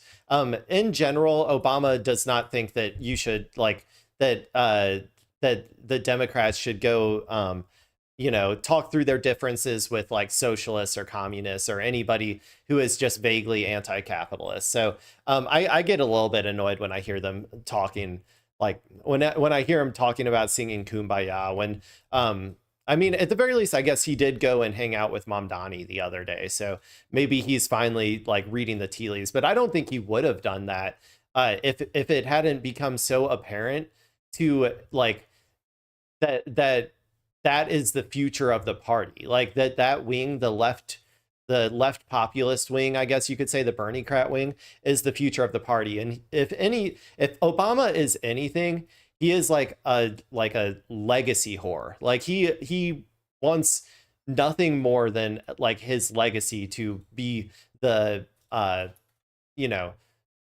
like impactful and huge, and like people to respect him in the future. He might be able to get that if he plays his cards right with the Mamdani side of the party to some extent, but I'm always going to remember him as like as a warmonger and did the most drone strikes in the Middle East of any president kind of guy. At the very least, there were two good things I think he did: the JCPOA and what was the other one? The Cuba. He lifted sanctions on Cuba. Two good things that I can remember. You can let me know in the comments if there were other good things that he did. Personally, I would not consider Obamacare a good thing. I would say that was a Republican plan that he just stole from the Republicans, and and it just gave a shit ton of money to private insurers. I would have much rather him advocated for Medicare for all, but that was way before even the concept of Medicare for all was prominent. So you know what? I guess you got to do what you can in the time that you're living, I suppose. So maybe I'm being a little too hard on O'Bungler over here. This democratic project is to sort through our differences in peaceful, legal ways. Then I'm confident that we're going to have another 250-year run that's going to be just as. Wait. Sorry, I got to get back to that. The project is to sort through our differences in peaceful, legal ways. Yeah, peaceful, legal ways. So, I'm sorry, but that's not how it's going to go down. I'm going to be honest. It's probably not going to go down in peaceful, legal ways, because the amount of violence that the working class is going to be subjected to as the Peter Thiels rise to the top and start, forcing as many people into slave labor camps as possible in order to make super ultra mega profits for our pedobillion overlords, it's going to be immense. There's going to be so much violence inflicted upon the working class, and that will also necessitate probably violent resistance as well. So I'm just saying, there's possible ways that we can do this all non-violently, but the capitalists aren't going to like that either. It's going to involve major labor disruptions, and national strikes and stuff. And they will probably use violence to try to stop that as well. So, I don't know. I don't think that there's going to be, I don't think it's really possible when you live under a system as violent as capitalism for non-violence to necessarily be able to save the day. Maybe that's me just being a bummer though. Who knows? Then I'm confident that we're going to have another 250-year run that's going to be just as good. My message is consider yourself fortunate. Oh, God. I don't know what they're trying to do to me with this, man. I'm like, they're all war criminals, so it's just, but George W. Bush is probably the worst. Like, the dude who lied us into Iraq, who set us on the trajectory that we are currently on, who destroyed the entire concept of a free press, who got the entire media ecosystem to lie us into a war of choice with Iraq, who probably deserves the amount of that led to millions of deaths in the Middle East. He should be in The Hague forever. Honestly, he might deserve worse than that, but he deserves to be. The biggest, spikiest shoe in the world deserves to be thrown at his fucking face. In a manner that, in a calamity of errors, hits him in just the right way that he falls into a peaceful coma for the rest of his life. That's what I'll say. That's not too bad, right? But yeah, they're really doing a number on me with this one. I'm having a hard time making it through this video because I keep getting jump scared by all of the war criminal presidents we've had. 250-year run that's going to be just as good. My message is consider yourself fortunate to be a part of a great nation. Study our history. So How is the president? How is this president, like, and Bill Clinton, able to string together coherent sentences better than our last president? I do not understand what is happening. This dude is like also 100, but can still talk, I guess. But he was a president like 5 terms ago. So you have a better sense for what the future will be like, and be a citizen, not a spectator. And by that, I mean participate in the process, but also love a neighbor like you'd like to be loved yourself.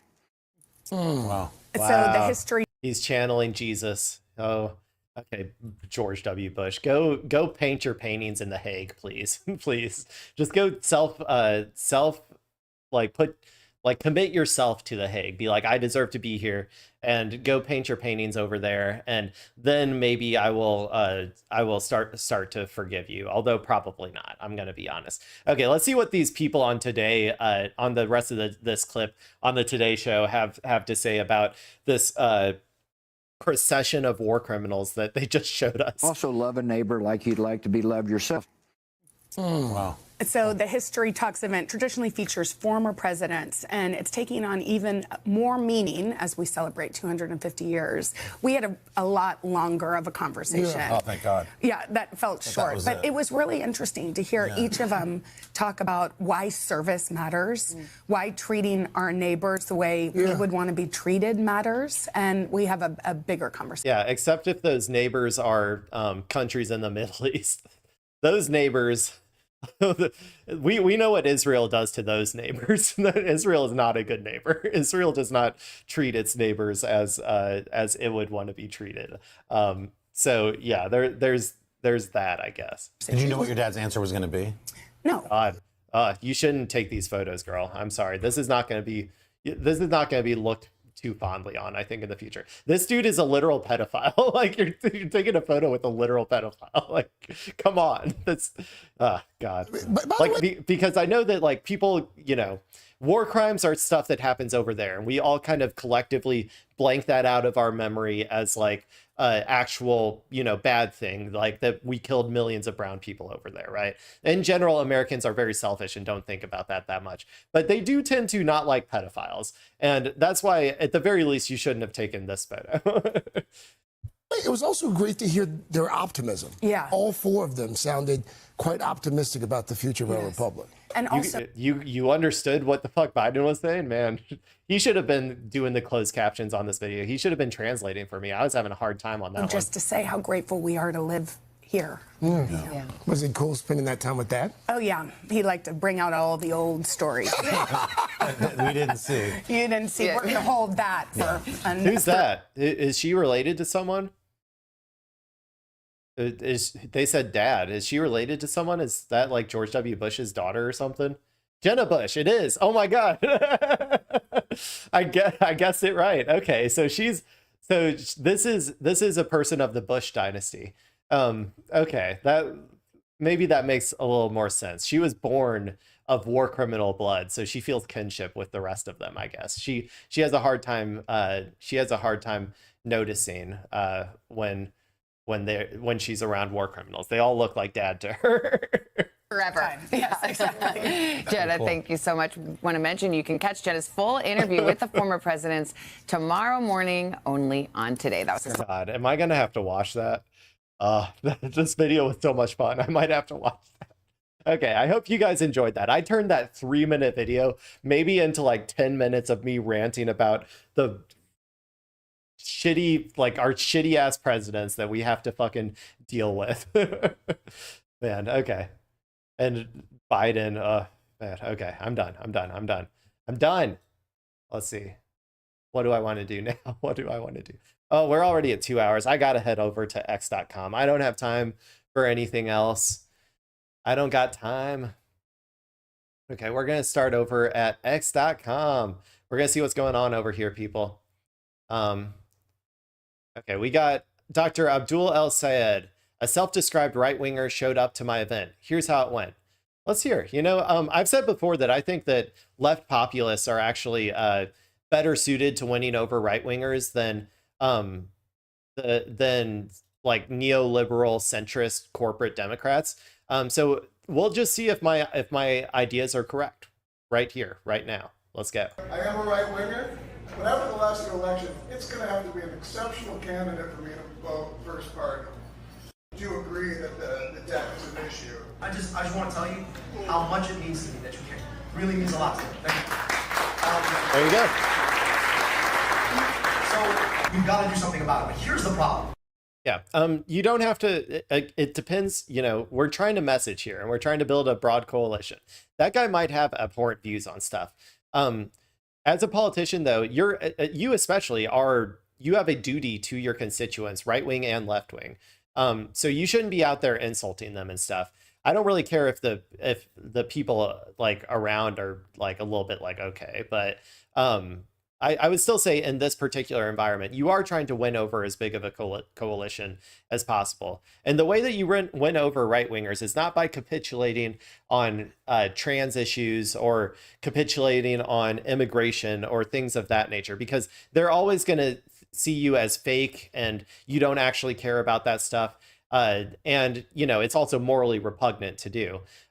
But you should just tell them what you're going to provide for them that is going to materially impact their lives, like in terms of the economy or in terms of like putting money in their pocket or in terms of Medicare coverage that I'm sure costs them a shit ton. You can win these people over with a left economic populist message without giving up any sort of like giving into any of their potential preconditioned nature of like social conservatism. But anyway, let's see what Abdul El Sayed has. We've got to do something about it. But here's the problem.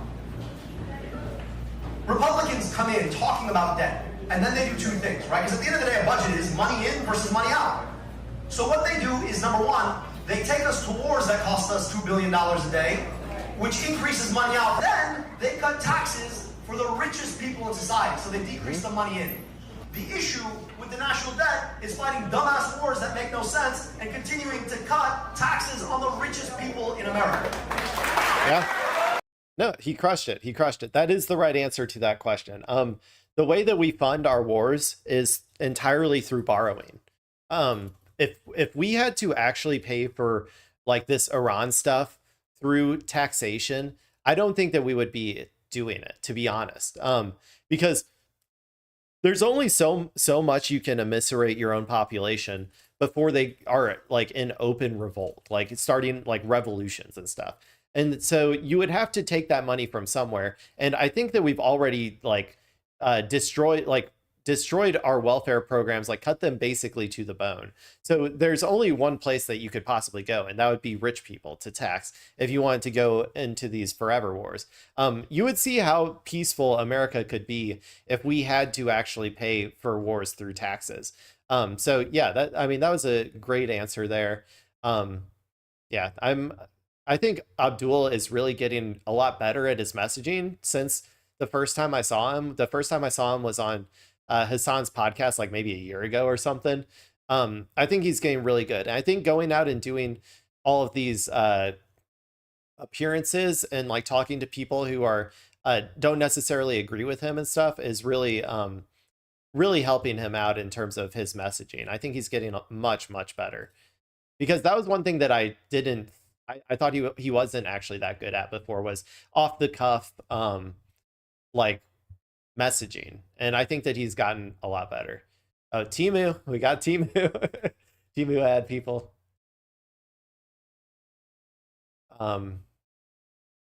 This is Savvy Sabs. I guess that's how she says it. Why is our revolution endorsing a billionaire?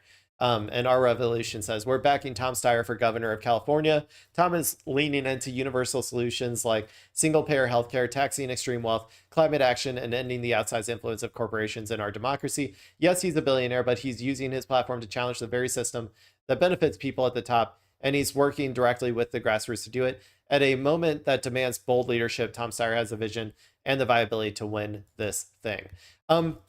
I've heard Tom Steyer talk a couple times, and I think that he's okay, to be honest. The way that he talks is okay.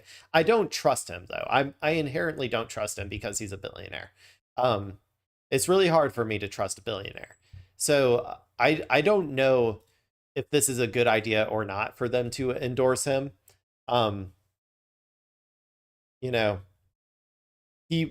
I don't know who else is in this race either that I would choose other than him, to be honest. So I don't know. This is a hard one. This is a hard one.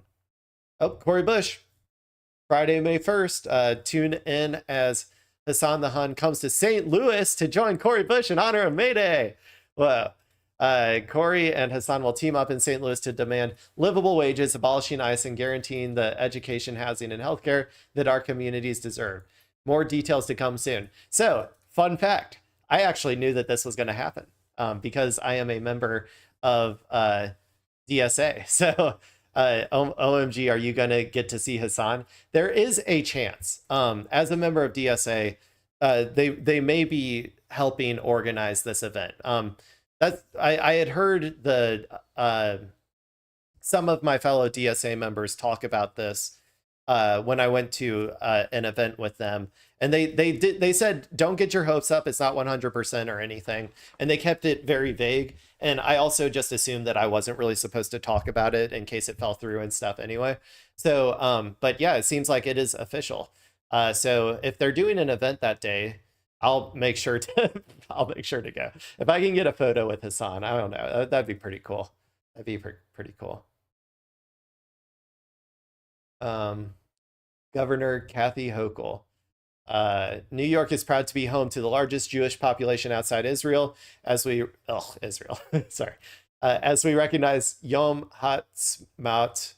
Sorry, I'm not very familiar with like Hebrew words and stuff, so I may have mispronounced that, and celebrate Israel's Independence Day. No. Oh God, we're reminded of a strong bond that New York and Israel share. We're proud to stand in okay, sorry.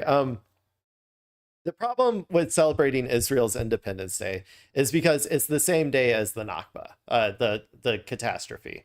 I don't know if Nakba Day is the same exact day as Israel's Independence Day, but these are the dueling narratives, right, of the settler colonial state of Israel. So yeah, I'm gonna say, well, also it's Governor Kathy Hochul. Like, she is like a neoliberal to the T. But yeah, she's been working with Mamdani to some extent. So she's won some good credit for doing that, like getting the universal pre-K stuff over the finish line. So, I'm glad of her of that, but she's probably going to still have a lot of Zionist sort of instincts. So there you go. What's this? Oh, Goya. I've seen some of Goya's paintings before. He's the one who did, like, I think Saturn eating his son or whatever, if I remember correctly. That's the one he's most famous for. Saturn devouring his son. I'm sure most people have probably seen this photo or this painting. It's a pretty brutal painting, but it's his most famous one as far as I'm aware. But anyway, so this is another painting by him. I don't really know what it's supposed to represent. The burial of the sardine. Let me see if I can look that up. Burial of the sardine is a traditional Spanish festival held on Ash Wednesday. I'm trying to see if they have their ways to the banks. Masked and disguised revelers are seen dancing their way. Sorry, I'm trying to get the history of this thing so that I can compare it and see if it's an actual or like a actually good comparison with the McMorrow campaign. So, referring to the title is posthumous, referring to the culminating event of a 3-day carnival in Madrid and ending on Ash Wednesday. Masked and disguised revelers are seen dancing their way to the banks of the Manzanares, where a ceremonial sardine will be buried. So, I don't know. There's probably some underlining philosophy behind the photo, but I didn't really get that much of it. So, sure. I can see the similarity visually, but I think that I would have to know more to see it, to make an assessment on if that's accurate. What's this? This is that one girl, the one who's running against, I think she's the AIPAC candidate. It's Haley Stevens, if I remember correctly, who is facing off against Abdul El Sayed, along with Mallory McMurrow, which is this girl. She's the AIPAC policy paper giver, the one who will do everything that AIPAC says, but is not officially taking AIPAC money. So this is Gato Fumador says, Mallory McMurrow rejects Abdul El Sayed's call to fire those currently employed by ICE and start from scratch. It feels good to say slogans and to talk about big ideas, but you need to be able to build coalitions. Yikes. This isn't Mallory McMurrow. I know you supported. This is Haley Stevens, I think, isn't it?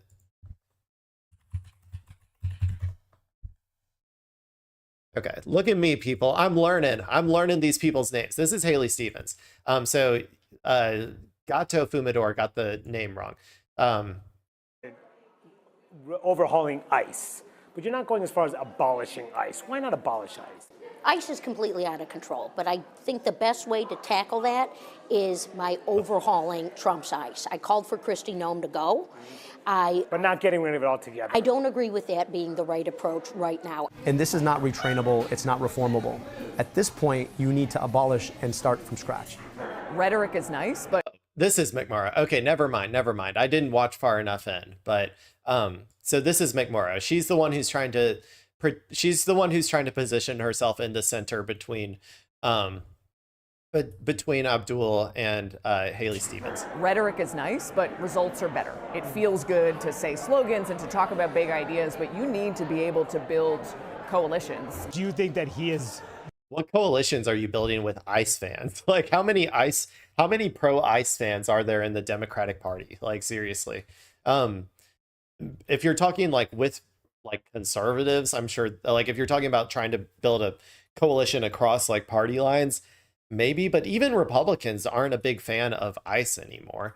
And I don't think that they would have a problem with you saying abolish ICE as long as you were advocating for their material well-being.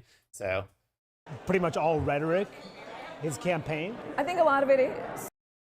Well, it's going to be hard to abolish ICE because it's an institution that benefits the capital owning class. And like all institutions that benefit our pedo-billionaire elites, and that will be incredibly useful in tamping down and destroying protest movements across the country as material conditions get worse. They will be well funded by both Democrats and Republicans is kind of what it's very hard to get rid of them now, but we should push to. We don't need ICE. We have police. Like, when it comes to violent crime and stuff, we have police. In terms of like immigration, that's a paperwork violation. We don't need armed thugs with like military gear, like armed like 20-year-old kids who are unable to get a job at a McDonald's. We don't need them being armed to the teeth with like 9/11 or like post 9/11 military gear, going around and brown bagging any brown person they see, like, or black bagging any brown person they see. That's crazy. It's crazy. It's crazy. Secular talk. Is this mushroom edible? AI says yes. And then rip. You're right. That mushroom was poisonous. I'm sorry for the confusion. Would you like to learn more about poisonous mushrooms? Yeah, that's a pretty classic meme. Was that okay. This is why Israel doesn't have a right to exist. Let's see what this is about. Opinion doesn't matter because the fact is Israel does exist. Unfortunately, she's right. Israel does exist, and talking about whether a country has a right to exist seems like a meaningless semantic argument. So let's say it like this. Israel doesn't have a right to commit war crimes because nobody has a right to commit war crimes. Can Israel continue to... Yeah, whether a country has a right to exist is a stupid question. No country has a right to exist any more than like in any other or anything. Like you could ask like, oh, do the Kuwaitis have a right to a country? Like, because they have been in, I don't know. That's like a pointless question. So I agree that like it's better to ask about like a right to exist as a Jewish supremacist state. No, No, it doesn't. A right to exist as a state that constantly expands its borders in all directions? No, it doesn't. A right to exist as a country that commits war crimes on a daily basis? No, it doesn't. Like, those are the questions I would ask.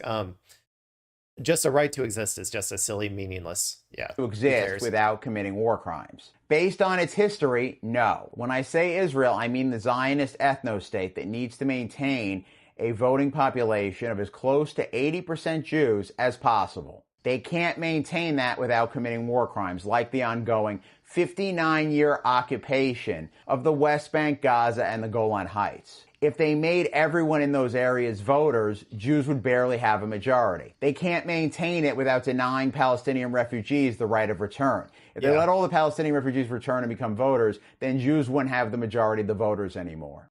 Exactly. And they're scared. They're scared of the dirty brown people having a majority. Like, that's basically all it comes down to. It's the same reason that the white South Afrikaners were scared of giving black people the right to vote, because they had gotten it into their head that if they ever allowed black people to have power, then the black people would inevitably turn against them and commit genocide. And despite the claims that there has been a quote unquote white genocide in South Africa, the white people in South Africa are doing just fine. And the Jews in Israel would do just fine if they decided to finally destroy their apartheid state and allow the Palestinians to be a full and complete part of their society with equal voting rights. But they're not going to do that until they're forced to do that at the barrel of the gun, is kind of my thoughts. Israel clearly believes that it can't exist without mass murdering and ethnically cleansing people from the occupied territories. Because whenever they say Israel has a right to exist, those are the types of actions that they're justifying. So since Israel doesn't have a right to do the war crimes it needs to maintain its existence, no, it doesn't have a right to exist. There you go. Semantic chokehold. Get wrecked, Israel. I don't know. Okay. I'm going to look for a funny one, and then I'm probably going to head out of here, people. Let's see what we can find.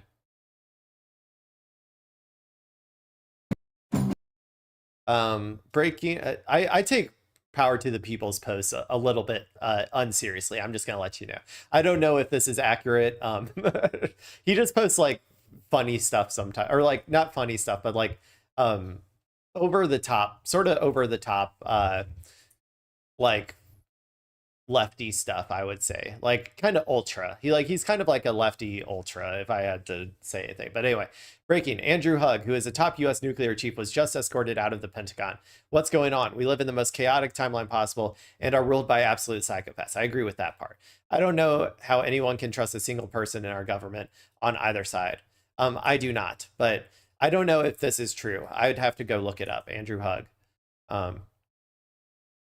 The Pope. Is the Pope restarting his Twitter beef with the president? Even more in the past, it is clear today that the proliferation of armed conflicts is often driven by the exploitation of oil and mineral deposits with no regard for international law or the self-determination of peoples.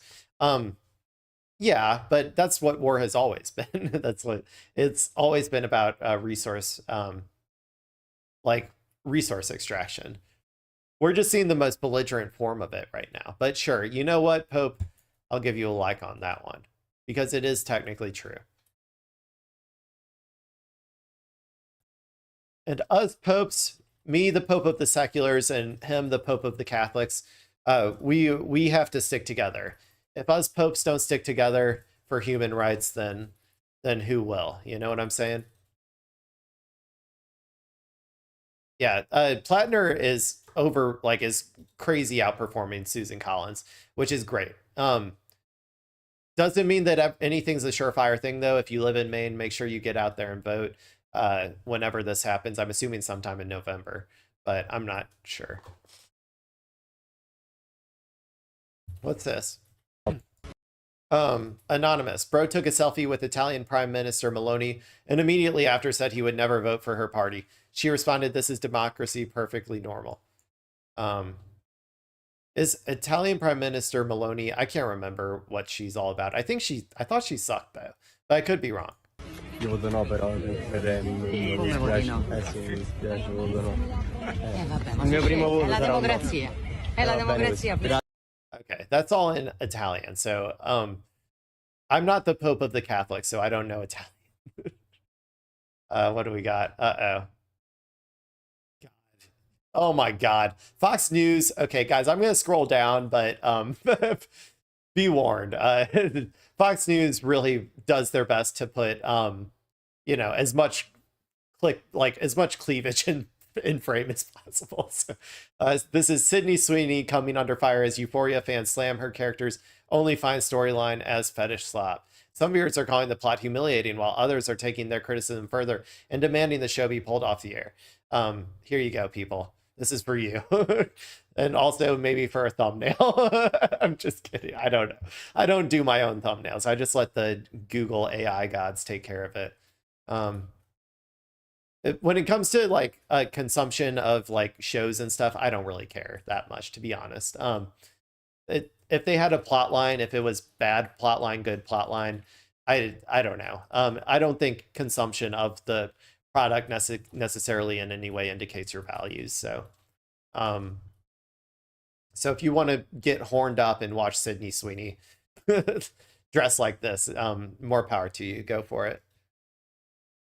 Sounds like Euphoria is going through it this season. I haven't watched any of Euphoria, so honestly, I have no idea. I just know that they like do a lot, like they are very, I think, over the top sexual. That's the only thing that I know about it. And that you shouldn't watch it with your parents, I think that's basically all I know about it. Israeli Prime Minister Benjamin Netanyahu posted a statement to social media on Monday saying he is stunned and saddened by the image of in which an IDF soldier was photographed taking an axe to the face of a torn down statue of Jesus Christ in southern Lebanon. A photo. Yeah, well, let's watch it real quick and then I can. Showing an Israeli soldier in southern Lebanon destroying a statue of Jesus has sparked widespread outrage. The image shows the soldier taking the blunt side of an axe to a fallen sculpture of Jesus on the cross. Prime Minister Benjamin Netanyahu has condemned the incident, saying he is stunned and saddened by the image. The Israeli military says the incident is being investigated. Yeah, he doesn't care, and nothing's going to happen.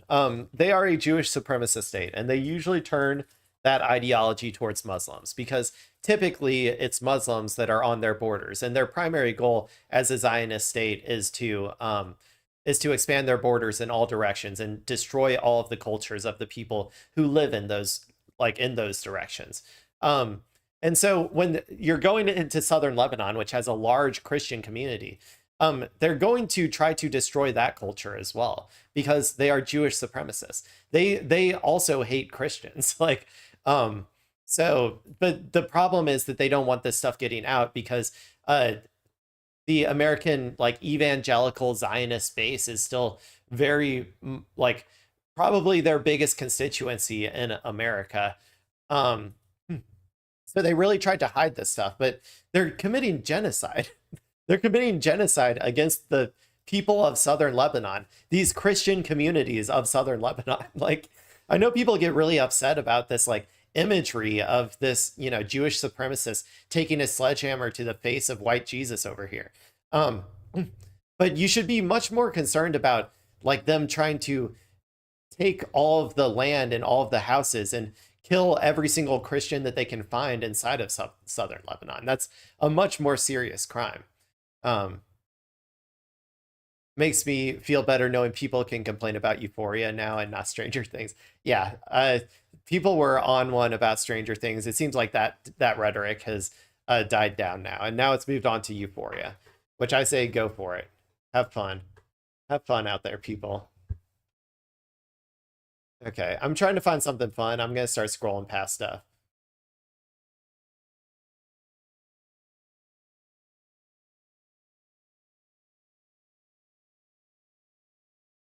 What is this? Okay. Is this? Did you give me a gift? When we first Hold on. boarded the tram? Is this supposed to be when we first boarded the tram? It's for you. Just puts his. I don't know what this is. Chuds are so fucking antisocial. They unironically think we hate kids. I mean, to go look at them fawning at a cute animated child. Finally, we will have traditional values back. You might actually be severely ill, completely divorced from the real world. I have no idea what this is about. This is from that new game that's popped up on the Steam page, but to be honest, I thought the animation of this girl kind of looked like shit to me. Am I wrong? Does that not look like bad?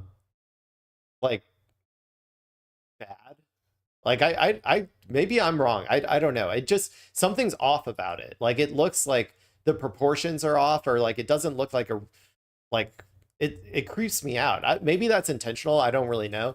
But this particular character model, even when I saw it on the Steam homepage, yeah, I thought she looked really creepy.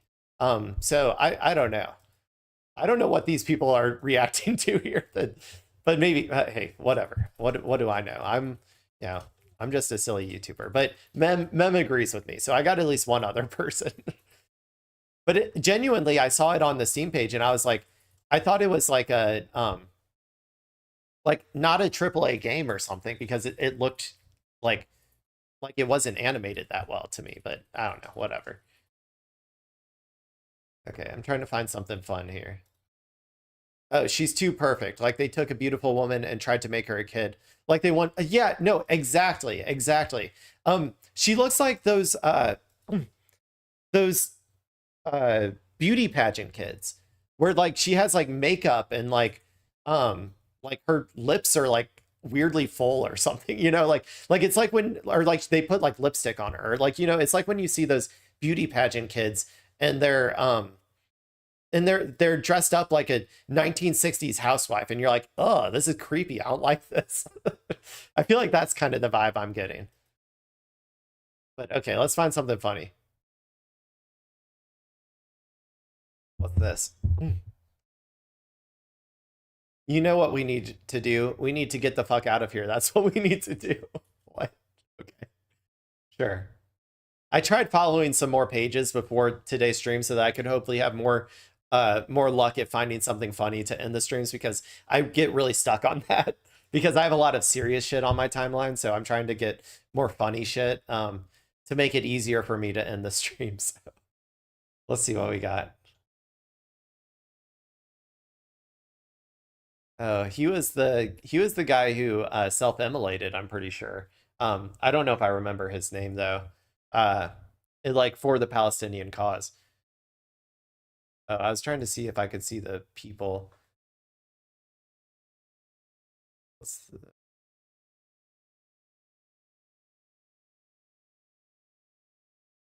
Tyler something? No, I can't remember. Sorry, poster. I can't remember. I'll look him up.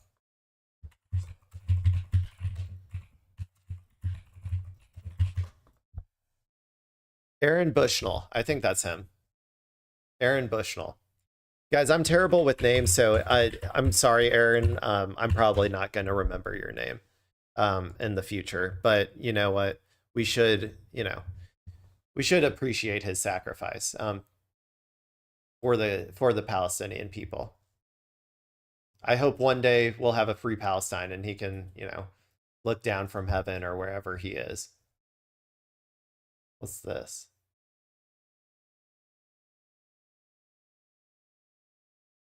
Okay, we need something funny, people. Smash the patriarchy. Rad. Radical graffiti. I like it. I like smashing the patriarchy. This dude is popping up all over my timeline.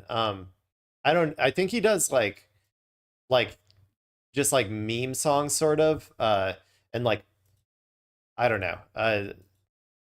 But I don't really know anything about him, so. Oh, I saw Kyle talking about this. Today's last day to vote in the redistricting referendum. Make sure to vote yes.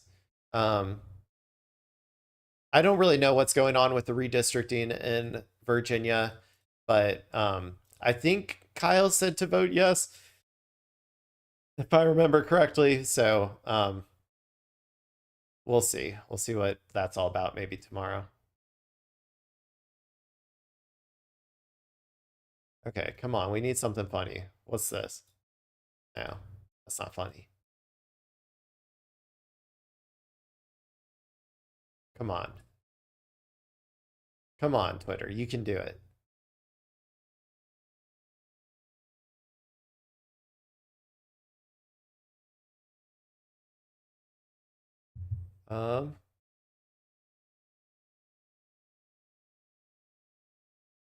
That's Mom Donnie. He's not usually that funny. Okay, okay, this could be funny. This could be funny. Okay, people. We're going to do a quick reminder. Whoops. Okay, I covered this yesterday on the show, the millennial cringe of the Mallory McMorrow campaign. Now, as a recovering millennial who has engaged in millennial cringe, I can empathize with her here. But I do have to admit that it is pretty cringe. So let's watch it again and let's remind ourselves of the cringe, okay?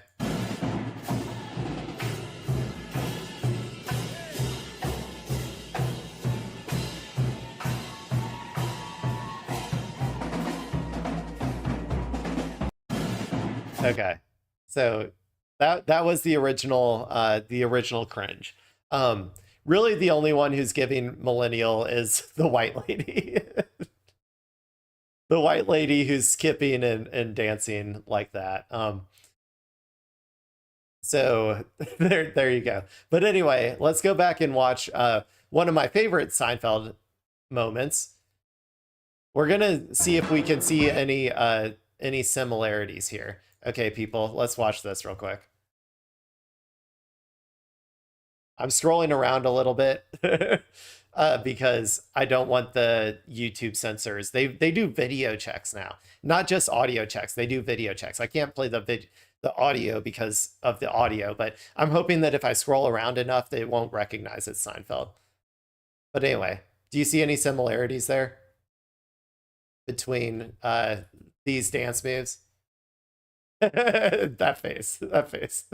That's what I was making just a second ago when I was looking at Mallory McMorrow.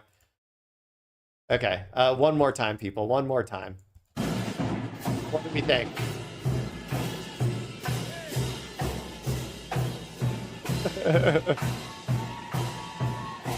They have Abdul for Senate over here. Yeah, Abdul, I'm going to be honest. I don't think Abdul would ever be caught dead looking like that. Okay, people, I'm going to call it on that one. That's good enough. We got to compare McMorrow to Elaine, and we got to go over one of my favorite episodes of Seinfeld with the Elaine terrible dancing moves. Man, I do love that. I love that episode. Okay, well, thank you everybody for watching. I hope you're having a wonderful day. If you're watching the VOD, love you too. Thank you, Mem, for ascending to lead moderator. I appreciate that. And yeah, that is it. I should see you all tomorrow. Oh, quick word of warning. Next week is going to be weird because I actually have to go into the office for some stuff. So Tuesday, Wednesday, Friday, we'll see how stream. I may not stream. I may stream late. I don't know. I'm just letting you know those days might be weird. Anyway, like I said, thank you all for watching. This has been Technically Clay, and the stream is technically over. Bye-bye.